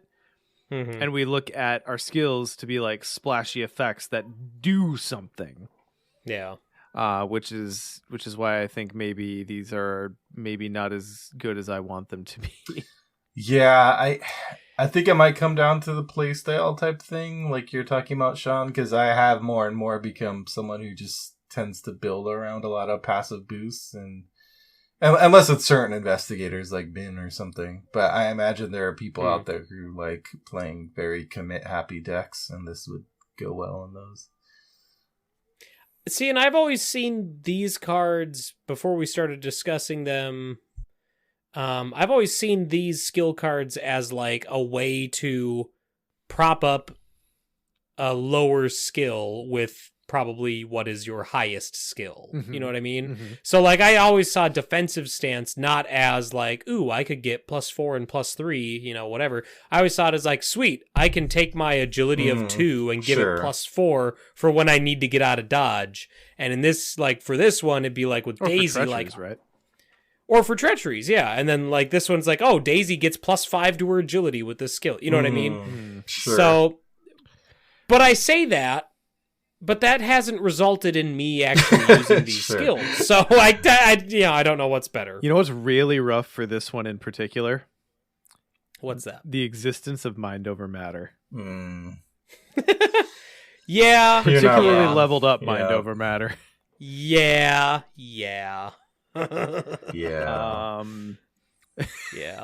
I hate to be that guy. The elephant in the room. Yeah. No, it's pretty rough. It's pretty rough when you stack those two cards up to each other. Mind over matter leveled up. It's level 2. It's level 2. It's a cantrip, and you're adding your intellect instead of substituting it. Holy hell! Why does this card exist? Oh. Jesus. Also, this art, I know it's bad to talk about art on a podcast, but like I keep thinking, whenever I glance at this art, I keep thinking the guy in the background is picking his ear. Yeah. But he's not. He's like holding up his bag. Anyway, I think it's a sign that we've talked about this one enough, right? Yeah, fair enough. Probably. All right. Move us on. Yeah? Sure. God. Oh God, I get this one again. Like my last one I thought was boring. All right. Medical text is a level 2 secret asset that costs 2 resources, intellect, combat, icons, item, and tome traded. Its game text reads, action, choose an investigator at your location and test intellect 2. If you succeed, heal 1 damage from that investigator. 2 damage instead if you succeed by 2 or more. If you fail, you must either exhaust medical texts or deal 1 damage to that investigator. It takes up a hand slot. We're just got to keep, go back to medical text. Like that was a card that I think we forgot about even while it was still, even when we just had the core set. I think we still didn't care about original OG medical texts. Wasn't there a level of bitter irony that card got alt art in the revised core? So I sleeved it just so I can continue to never play it. Did it really? I didn't. Let me take a look at that. I mean, like, they don't have the image on DB. Sure. Yeah. But, and then this one, like, okay, you can just exhaust it. And it doesn't need to be ready for you to use it, but like I still love the idea of a Seeker using this one and refusing to exhaust it and just dealing damage to someone and like, no, I'll get it next time. And they draw a tentacle and it's like, damn it. All right. No, I'm not going to exhaust it. I'll get it next time. Don't worry. Anyway. But yeah, so it could save you from one bad test. And yeah, Seekers aren't going to fail an Intellect 2 test that often. But it's just like, there's better ways to heal, right? Maybe not in Seeker, but there's better ways to heal damage. Well, I mean, this is more impactful than level 0 by a decent amount. Sure. Yeah. But yeah, I'm just trying to think of. I mean, I suppose there's the ally.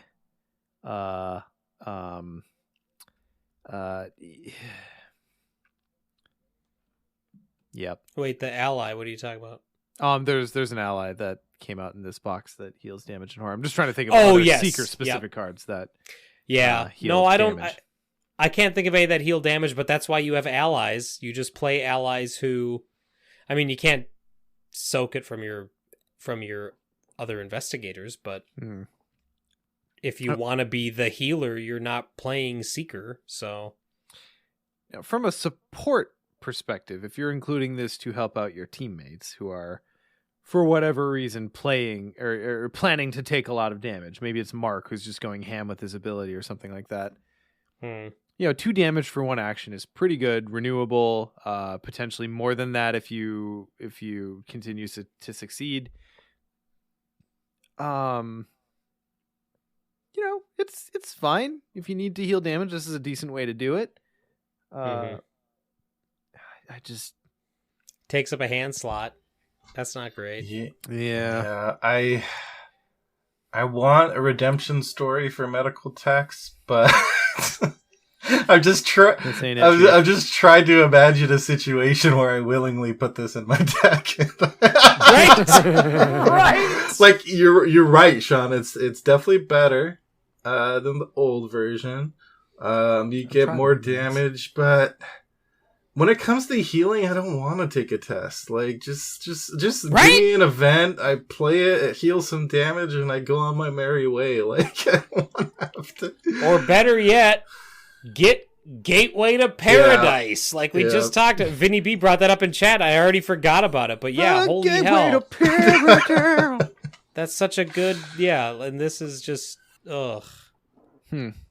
If it was like test intellect 1 and you heal 1 damage for each point you succeed by up to like 3 or something, then I could see that. You know what I mean? Like that would have a little, because it's like, ooh, I could gamble for up to 3. Like awesome, but. Ooh, Corinth gives the best argument I've heard yet. Daisy and Parallel Agnes, medical text to fuel the blood magic. That's speaking to me. Sure. Don't you just I mean, yeah. I mean, it's funny because that's ultimately the best argument I could ever make for original level 0 medical text. Is like, well, in Daisy, it's a free action, I guess. God, yeah. But still, you're probably running other tomes that are better for your free action than this. Yeah. Right? Man, we need to do a whole episode on why it's so weird and hard to design and love healing cards, because there are some that are just like the mirror is so intensely good to my mind. For various different reasons. And then something like this, which, from a purely mechanical standpoint is actually pretty efficient, but it still comes up pretty short. So I don't know. Maybe we should talk about that at some point. Yeah. I wonder if healing in this game is weird. It's very weird. I wonder if part of the issue is like this type of thing comes in Seeker, where usually your Seekers just like going around cluving things and getting clues and not taking time to heal people. I don't know. Yeah. The healing that works for me in this game is the one that just lets you do it while you're doing other stuff. Yes. Versus let me take the time to heal you with my action. Action to heal hurts. Yeah. It's so hard to want to plan to be healing on an ongoing basis, because if you want to be healing on an ongoing basis, this is a very good card. But I think the very premise of healing on an ongoing basis is a shaky one. Yeah. Yeah, I mean, if you want an example, we haven't got to it yet, but as a preview, like Bandages and Survivor is new healing that I'm actually using a lot. So we'll get there, though. We'll get there. Yeah, maybe someday we'll unearth what that card is meant for. Sure. Oh, boy. Who's up? I've lost where I am again. Thanks, Nick. I'm really bad at this. All right. Unearth the Ancients is a level 2 event now. 0 cost, 2 intellect icons, an agility icon, insight traded. Investigate, choose up to 2 seeker assets in your hand. The difficulty of this skill test is equal to the combined cost of the chosen assets. If you succeed, put the chosen assets into play one at a time. For each relic asset put into play by this ability, draw 1 card. So as a comparison, this is now 0 instead of 1 cost, and you can choose 2 assets instead of 1. And I believe that is... I believe you still get the clue off of this one, right? Because it's not an instead effect. Yeah, the old one was instead. This one, which is actually huge. So you get the clues in. That's pretty important. Yeah, that's probably the biggest all kinds change, of things actually. for 2 experience. Yeah. So that, I think, is important. What's not on the card is as important as anything that's on the card. Sure. Because you the Brother Zagon said it, because you get to determine the shroud of this test. Mm-hmm. So you're sitting on that like ridiculous 6 shroud location that suddenly pops an obscuring fog on it. You know, the 1 in 10 games where obscuring fog really actually does something, and you're like, sure. What do I do? Mm-hmm. Yeah, all right, okay. Yeah. I mean, you don't bring this card for that, but it's a cool use. Yeah. But the other thing is, like, if you've got 2 cheap assets, that's fun. Yeah. If you're like an Amanda with Promise of Power, and you've already got your other deduction or perception in hand, there's a lot of cool things you can do with this. Sure. Mm-hmm. I think Scott thought he was reading this because this is this is a good card. I like this. I like what it's doing, and it is miles, in my opinion, better than level 0. So,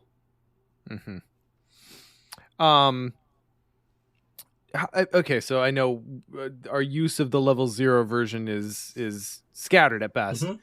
How often do you think you genuinely try to get the relic card draw off of this? Like, everything else is more important than the relic card draw, right? Yeah. I think that's the cherry on top for if the stars align.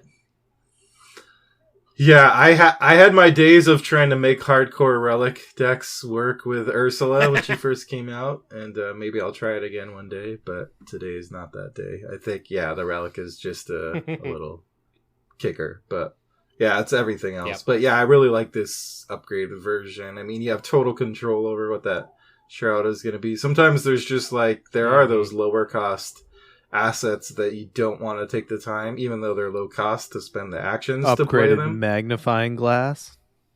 Well, that one is That's fast. this is that's like the worst option Because it's that 0 you could pick. shroud, bros. 0 shroud. I mean, But it costs you nothing to play it.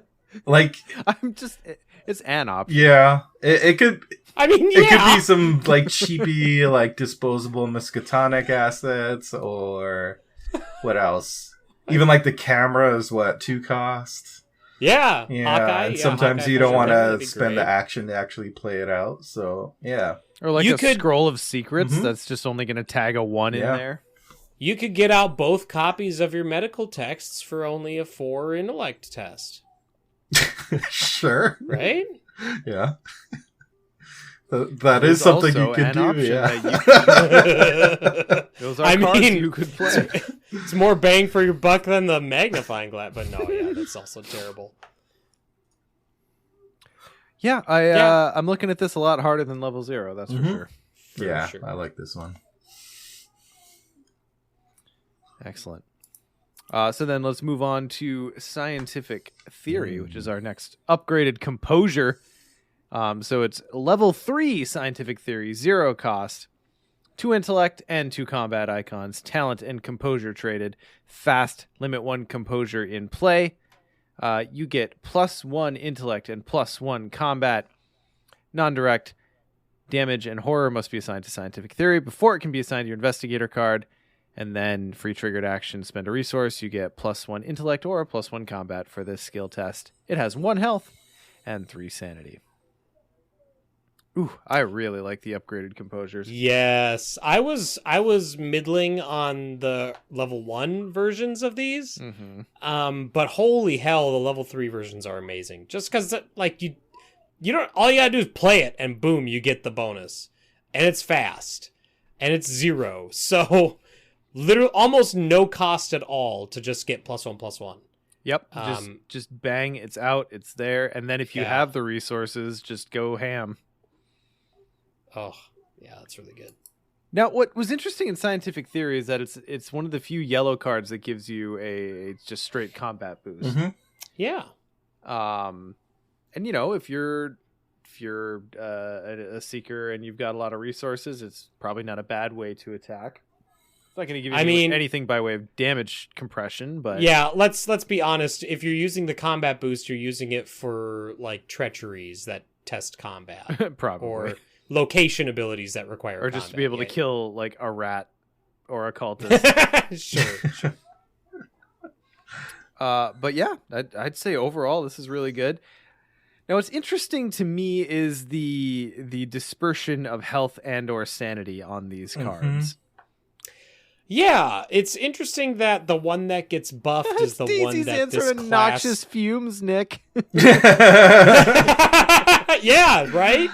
She got scientific theory taught her how to hold her breath. I like it. Sorry, you were actually saying something. It's weird. Not weird. It's interesting that the one that this class is already traditionally better at is the one that gets buffed. Like, I almost rather would have seen it be 2 and 2 rather than 1 and 3. Like, because having that extra damage soak in Seeker would be really nice. But at the same time, this is still playable and good as is. So, well, if this is a key part of your strategy, probably you're going to have something else in play to take that damage, whether that be an ally or an item or something. But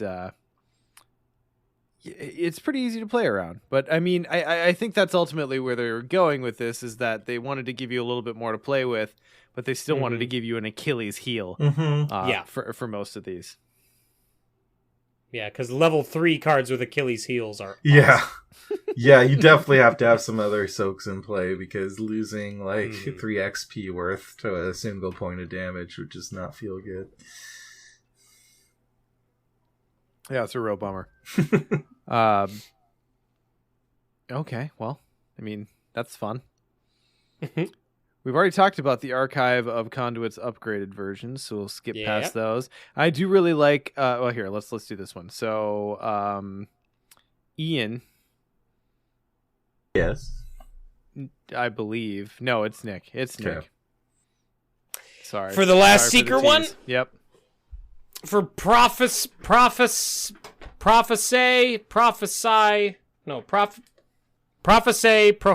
Bless you. Atlas of the Unnoble. Thank you.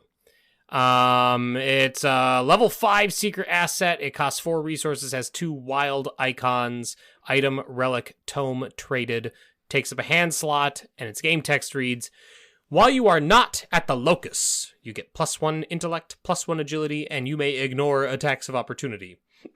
Okay, that's amazing.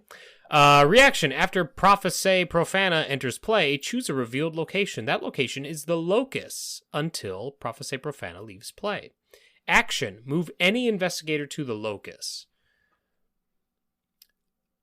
Yes. Oh, this is really good. Yes, please. This is really, really good.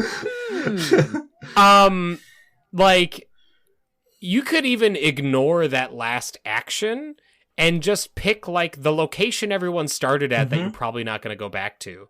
And it's still really good. Like, and then the fact that you can just when you need to bamf someone back there. Like, this is almost like that one Archive of Conduits, or like a couple of them actually, but without charges. Look, ignoring attacks of opportunity. Yeah, just that piece alone.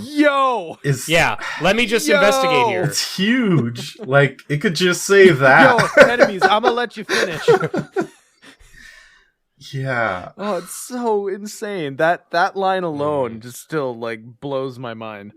Yeah. Yeah, I mean, the only downside this card has is one, the XP cost, which is substantial, but I mean, you're getting some power, and then just the chance that you might be at the locus and not get the bonuses, which is like, maybe there's... But you get to set that up. Maybe there's a few scenarios where that hurts because you end up putting the locus somewhere and you have to go back there, but the great majority of cases, you just throw the locus somewhere, and I mean, you just go to town the rest of the scenario.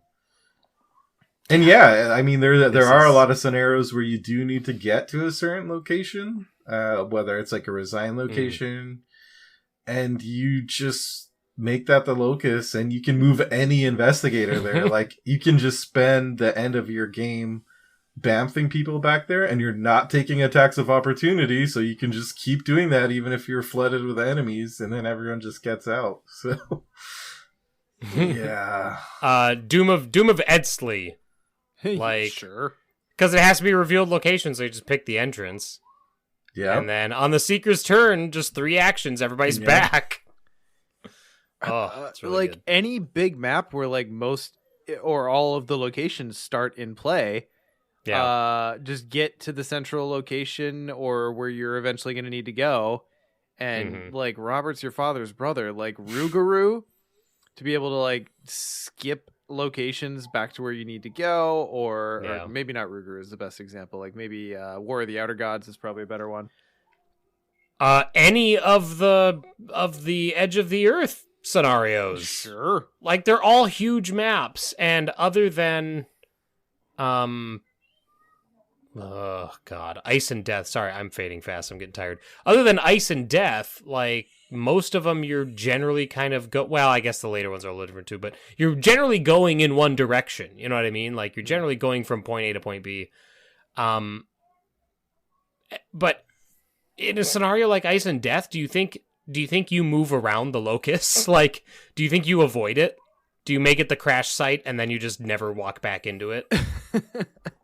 I mean, I think it's going to depend. I mean, I think most of the time you probably won't need to. And if there's any big reason you need to, so you live without this bonus for a turn or two. Like, whoop-de-doodle, you had it for the rest of the game. It's so good. Yeah. Now, it is 5 XP. So it deserves to be pretty bonkers. 5 XP, 4 costs, so that's not nothing. Hand slot. Yep. It's a pretty bonkers Daisy tool in multiplayer, assuming that the locus is a place that people want to get to occasionally. Yeah, I mean I think that the good thing is with relic and tome traits, like, it's unlike the rituals that we were talking about earlier. This is super easy to find for any half decent seeker with a plan in place. You could also do something cheeky where you like pop this back to hand. I can't remember the name of the card. The ally. Oh, the library. Yeah, and then play it back out. Obviously, that's resource intensive. But let's say something went crazy in your scenario, and you need to change the locus to somewhere else. You could do it. And I mean, you're seekers, so you probably can figure out the resources. Like, they got tricks to make stuff happen. Probably. I mean, I think the stat boost and the ignoring attacks of opportunity are why you play this card. And then that action is going to be bonkers in some scenarios and with higher player counts, and never used in other ones. Yeah. So, Aldo coming in hot again. Since Scott's not here, very good grief card, it turns out. Well, anytime you get to forcibly move someone, that's pretty solid. All right, well, I really do like ending these card review episodes with a taste of what we're going to dive into next time. So, Ian, it seems only appropriate that you should end us on this one. We have our first rogue card as a taster. This is Underworld Support. It is null-costed, level 0 asset, favor and illicit traits. Permanent, limit 1 per deck. Purchase at deck creation. Your deck cannot include more than 1 copy of each non-weakness, non-signature card by title, and you reduce your deck size by 5. So you got to play Highlander style, only 1 copy of each card, but your deck size is shrunk.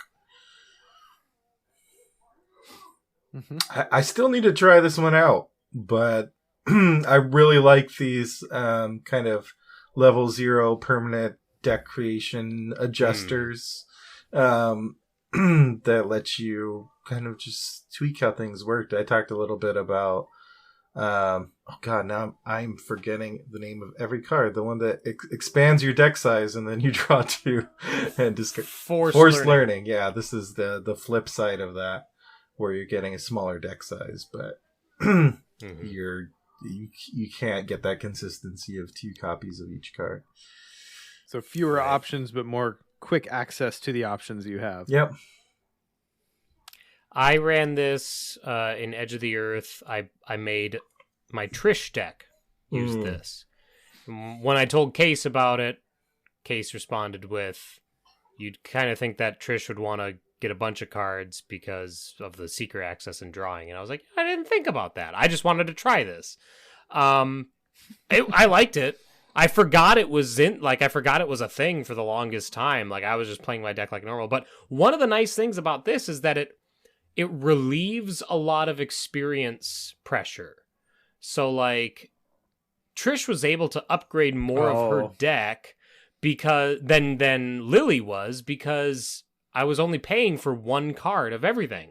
So I was able to get both Lola and Delilah, or that, I don't think I got Delilah. Oh, Lola and Janae. I was able to get, multiple allies or multiple high cost cards earlier than Lily was, because Lily was buying 2 of everything for the most part. So that was kind of a nice little change that I didn't expect. You know what I mean? A nice little positive that, again, like you said earlier, Sean, what is not written is important, and that's not something that's on the card that you don't think about necessarily. Yeah. But yeah, there were a couple moments where it's like, well, now I've used my Aeon chart, and now it's just done. Like, I won't see it again, Though there were a couple of moments like that, so it also made me kind of like look at my assets differently, and like, when do I want to use these? Do I want to use them right away? Do I want to hold off? So, but it's fun. I like it. I really like Underworld Support. I've always liked just that style of play in general, though, in games, the one-ofs. It's really fun. And this is a reducing your deck by 5 is a nice kind of payoff for that. Not payoff, but you get what I mean. Yeah, trade-off. I think the main reason I like this card is more a meta reason than the actual, like, oh, this is an effect that's going to help my deck. It's more like, because it's Highlander style, it might make me look at some different cards and including them. Because I think the way you have to run it is, like, you can't rely on this one weapon. You need to include, like, one copy of a bunch of different weapons. And so I think it might have a fun side effect of having you try out different cards or different combinations that you might not otherwise. Yeah, Nick, to kind of piggyback on your point, I haven't played with this yet, and the next rogue deck that I play is definitely going to have this. The main thing that I thought about in the context of Arkham, like Highlander decks in the context of Arkham, is I'm going to avoid uses to whatever extent I can. Sure. Because, with uses, if it's an important asset, you put it into play, you go through the uses, you probably want to find your other one, and then also go through those uses in a lot of cases. But if you've only got 1 copy of a particular card in your deck, hopefully you can find it sooner. And ideally, once you get it out, you want it to stay in play as long as you can keep it in play and doing its thing. So I think to the extent possible, or at least being very deliberate and careful about where you rely on uses is going to really affect how good Underworld Support is for your deck. I mean, yeah, to an extent, I think, but at the same time, whatever card you like if you run Aeon chart, which you should, because it's baller, it's amazing. Mm-hmm. You're still gonna use it, like, you know what I mean? Like, you put those, even the cards that have limited uses, you still put them in to use those uses. And I don't, like I said, it made me think about when to use it a little more often, but I still drained it pretty quickly after putting it in play, just because it's like, no, it's useful now. Like, I need that extra move now, or I need that extra investigate now, you know? So yeah, it's useful. It has uses on it. It's full of uses. Yeah, it is useful. And now it is useless, and I'm stuck with it in play. Yay. Yeah, so no, I think that's one way to do it. I definitely didn't think about that, but also in retrospect, I don't think my Trish deck had a lot other than Aeon charts that don't really come to mind. Ooh. So Yeah, and Corn brings it up. Like, I think Rogue has by far the juiciest set of exceptional cards. So like, they have the most. You like your Black Fan, your Red Clock, your Gold Pocket Watch. Is the Skeleton Key No. exceptional? Wait, yeah, I don't know. Yeah, I haven't used that one since I mean, that's Carcosa, probably I don't the think. lesser Yeah, one it on is that list, exceptional. but it is still there. Yeah, so But that's Rogue pretty does have cool. the most exceptional, so So, like, Yeah. if everything's one of in your deck, then suddenly your exceptional cards, it doesn't seem like such a restriction anymore, and you're going to find it faster. Sure. And sure. I don't know, it's pretty cool. I really And- like the idea. Parallel Skid's deck size naturally is 25, right? Yes. Yep. Okay, so this drops him down to 20. Yep, and I was then just when trying to you think of upgrade, what- you can keep your current version of that upgraded card in the deck if you want. What So a you weird. can that'd be run a like weird 6 deck. copies of Lucky. But not with Underworld support. Right. Okay. Interesting. A 20 card deck, 1 copy of Mhm. everything. I Interesting. guess the final question I would ask is like weaknesses, and sometimes campaigns throw bad stuff in your deck. Like, how much is that Ooh. a factor that like the ratio of bad stuff to good stuff I in didn't your think deck about is it. going to be higher when you're using this? Like, I didn't think about it at all when I was playing it with Trish. Fair. And that I did it in Edge of the. I keep wanting to say Edge of the Empire. I did it in Edge of the Earth. And there was times when I'd hit an effect and it's like, throw 3 Tekalili cards in your deck, and I'm like, well, shit, you know. But I just didn't think, because honestly, and even Those are Edge going of to the come Earth, out anyway. yeah, exactly. And Edge of the Earth, like the Tekalili cards, for each investigator, I think there's like 1 or 2 that you're like, ooh, and then the rest you're just like, whatever, you know. So I didn't even worry about it. I think if you get something like Doom or Fine Print, or one of those, like, then you probably want to scoop and just do it again. You know, try it again. But honestly, I didn't even think about my weaknesses. I just treated it like it was any other Arkham game. It might be Bob. It might be Bob where I take this first. Really? Yeah, I mean, he's I haven't played him yet, and he is like next on my list to play. So I don't know. I don't know. He's gonna upgrade into all those rogue exceptional cards. Yeah. All right. Sure. I don't know. We'll see. I'll report back next time. Sure. I'm definitely playing Bob next, though. All right, cool. Well, we'll leave it there for this episode. Obviously, join us on the next episode as we continue our trek through the Edge of the Earth player cards. And of course, if we got something wrong, if you want to throw in on the conversation, feel free to call the Mythos Busters hotline at 203-493-6984. But for tonight, I think we should move it into a little bit of technical time. So, Nick. Descent. Yeah. It's taking you a while, huh? The campaign is meaty. It is. So I only play. It's not like Arkham where I play usually 2 in a row. I think I've only done that once with Descent. Setup and teardown time with Descent, like I'm looking at about 2 hours per session, maybe a little over. To set up and tear down 2 hours? Not total. No, I'm saying the whole session. Okay. Is about a little over 2 hours. And that's including setup and teardown time. Got it. And also after I play a session, because there's a lot of stuff in the app. Like you do all of your crafting and inventory management in the app. Oh, that's handy. Each character takes 2 weapons with them on a quest, and each weapon has multiple parts that you can swap out for different effects. Each weapon has 2 parts, I guess I should say. Well, 2 is multiple, but anyway. So after, yeah, it's multiple of 2 and of 1. It's such a fun number. After I finish a quest, after you finish a quest, it usually opens up like events, and events are just narrative things where you make one choice during them. And it doesn't really affect gameplay, but also anytime you go out in the map to go to and from another location, you have an event on the way, and that usually results in you finding consumable items, or not consumables, but like, what do they call it? Crafting items. So I'll finish a quest usually. I always do. And then afterwards is when I go, all right, I'm going to clear all the events from the map that popped up. I'm going to do, if there's anything that takes me elsewhere in the map without doing another quest, I'll do that, so that I collect all of the recipes and all of the crafting items that I can. And then once I do that, then I sit down and I craft as much as I can. So there's usually like a good 15 minutes after a quest, before I'm done cleaning up. And then once I'm done with all my crafting, then I go, all right, which weapons am I using for each character? I'll set all that up for next time, so that next time I can just grab the cards that the characters have equipped, put them on the table, and I'm good to go. So my teardown time is a little longer than what it probably could be if I just tore down right after the session. Anyway, all that to say, it's really fun. It is a meaty experience, like you're saying, Sean. There is a lot of content there. One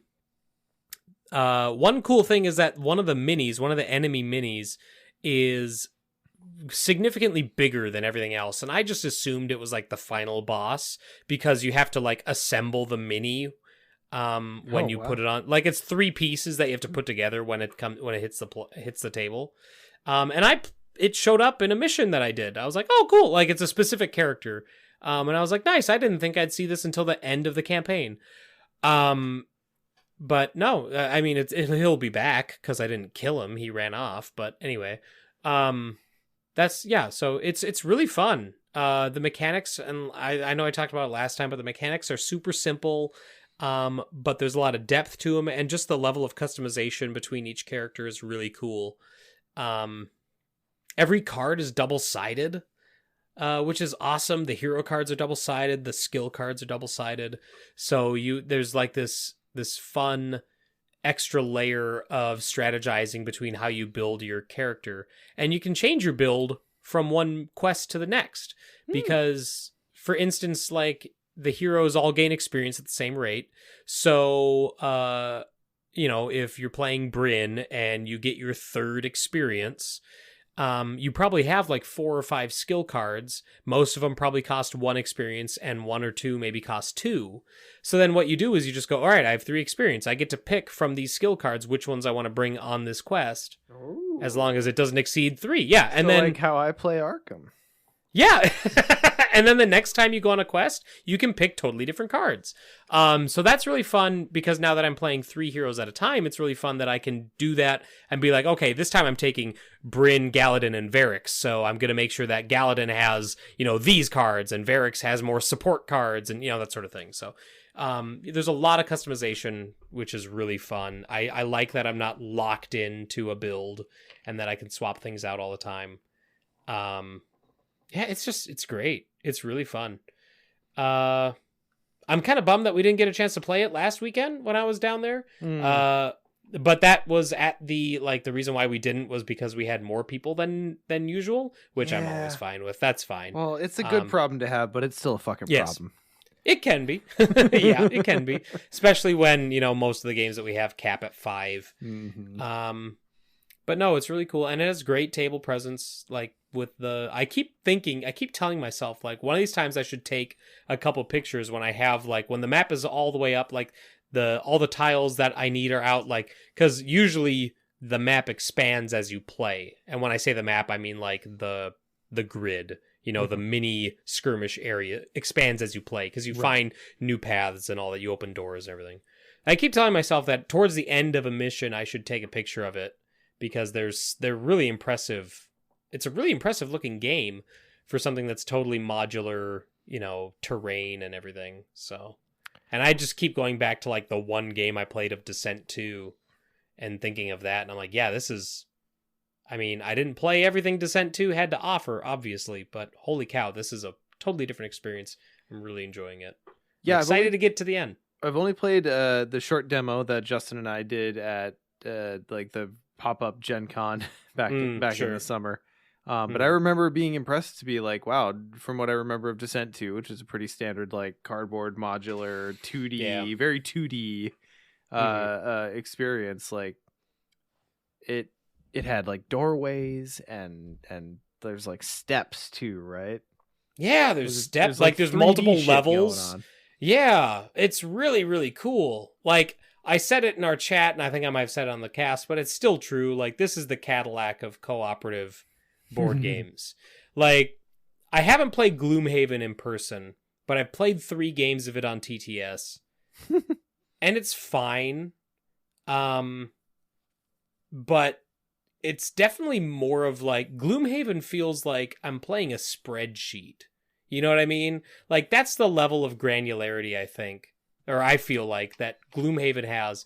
And Descent, it feels like I'm playing, like, not a movie, but you know what I mean? Like, it feels like it's much more of a quick play. It's easy to grasp.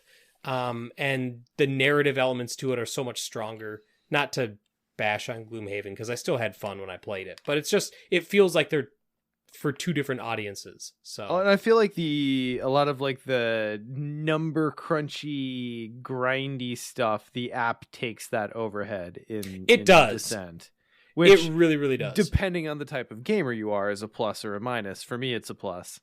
Yeah, me too. Which was pretty cool.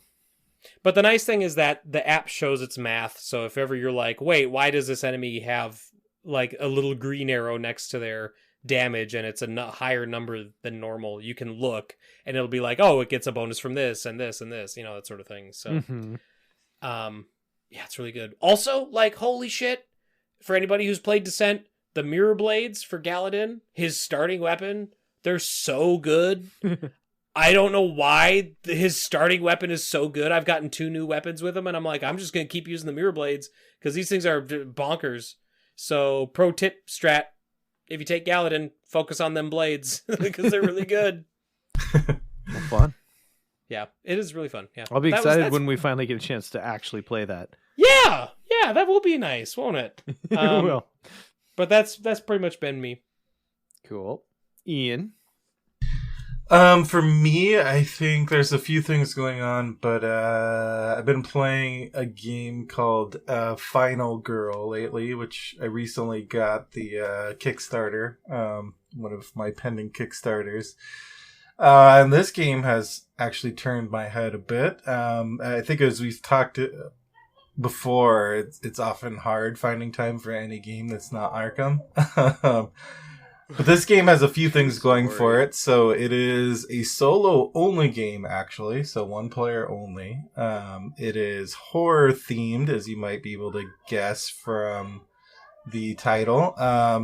And so it's scenario-based. So each scenario is kind of themed around a certain horror movie without having the actual license. So you have one at like a campground that's clearly like Jason, Friday the 13th based. You have one that's like a haunted house, like Poltergeist type scenario. Another one that's like Nightmare on Elm Street, Freddy Krueger. So it's kind of based around a system from a game called Hostage Negotiator, which it was fine. Wasn't really head over heels for that one, but they took a lot of that mechanics, which was based around like you kind of purchase cards. So it kind of has that like deck building type element of like you purchase cards, but you don't have an actual deck. They just go to hand.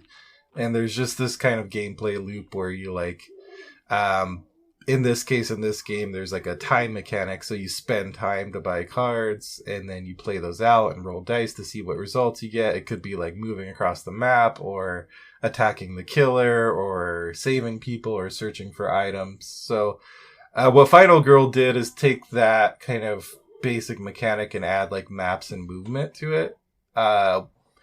and like adding items that you can find, which could be like a bear trap for the killer, or an axe or a knife, just horror movie type stuff.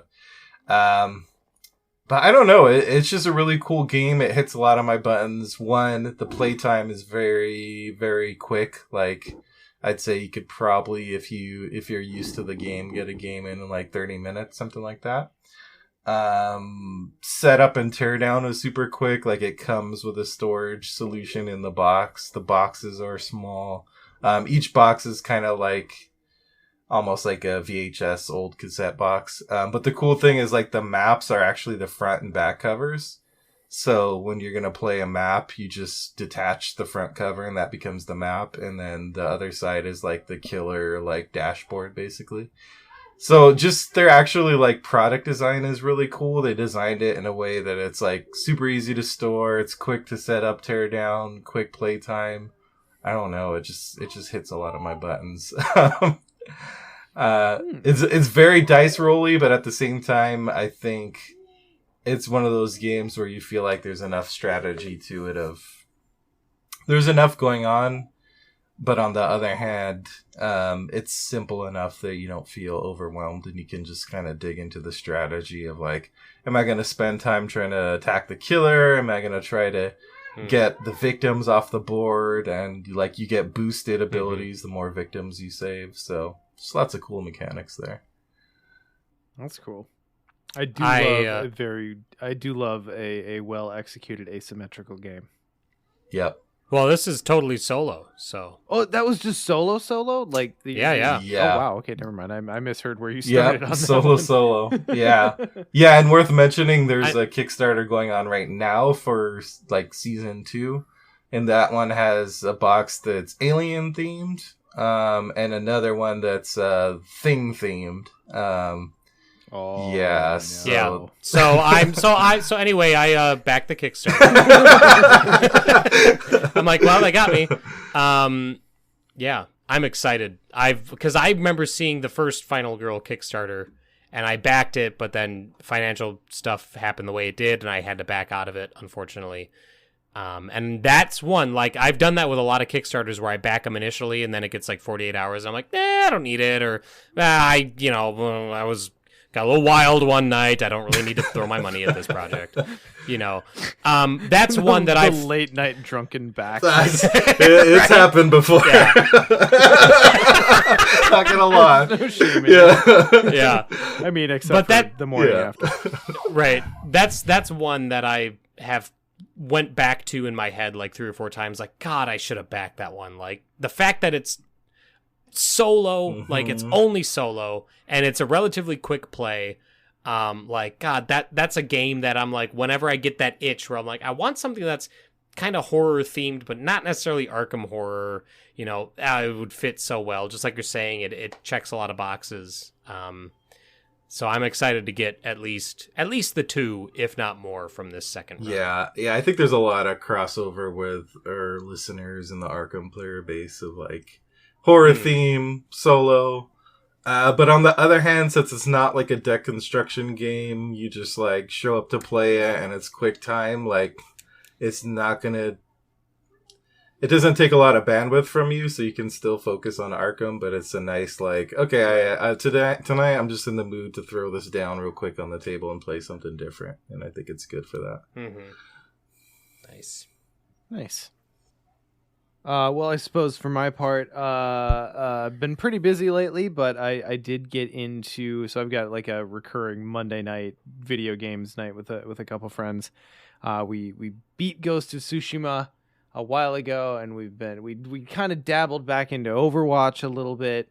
I have a love-hate relationship with Overwatch. It makes me very salty, and for a couple of dudes who have not played it in a very long time, the new players kind of burned everyone else out pretty quickly, the new characters, and the cross-play pool with all those wonderful high-aiming PC players.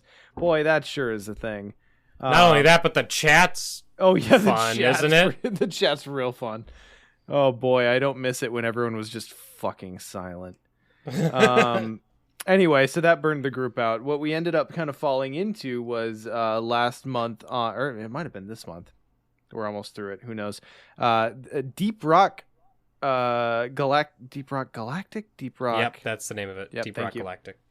Deep Rock Galactic was made free on the PlayStation Network, and it was co-op and class-based. So we're like, all right, fuck it, let's try it. And it's pretty damn fun. So it is a co-op game where you each play, or up to 4 players play dwarves, and there's 4 different classes to pick from, where you go into these procedurally generated mines on these alien planets, or I think it's just one alien planet technically.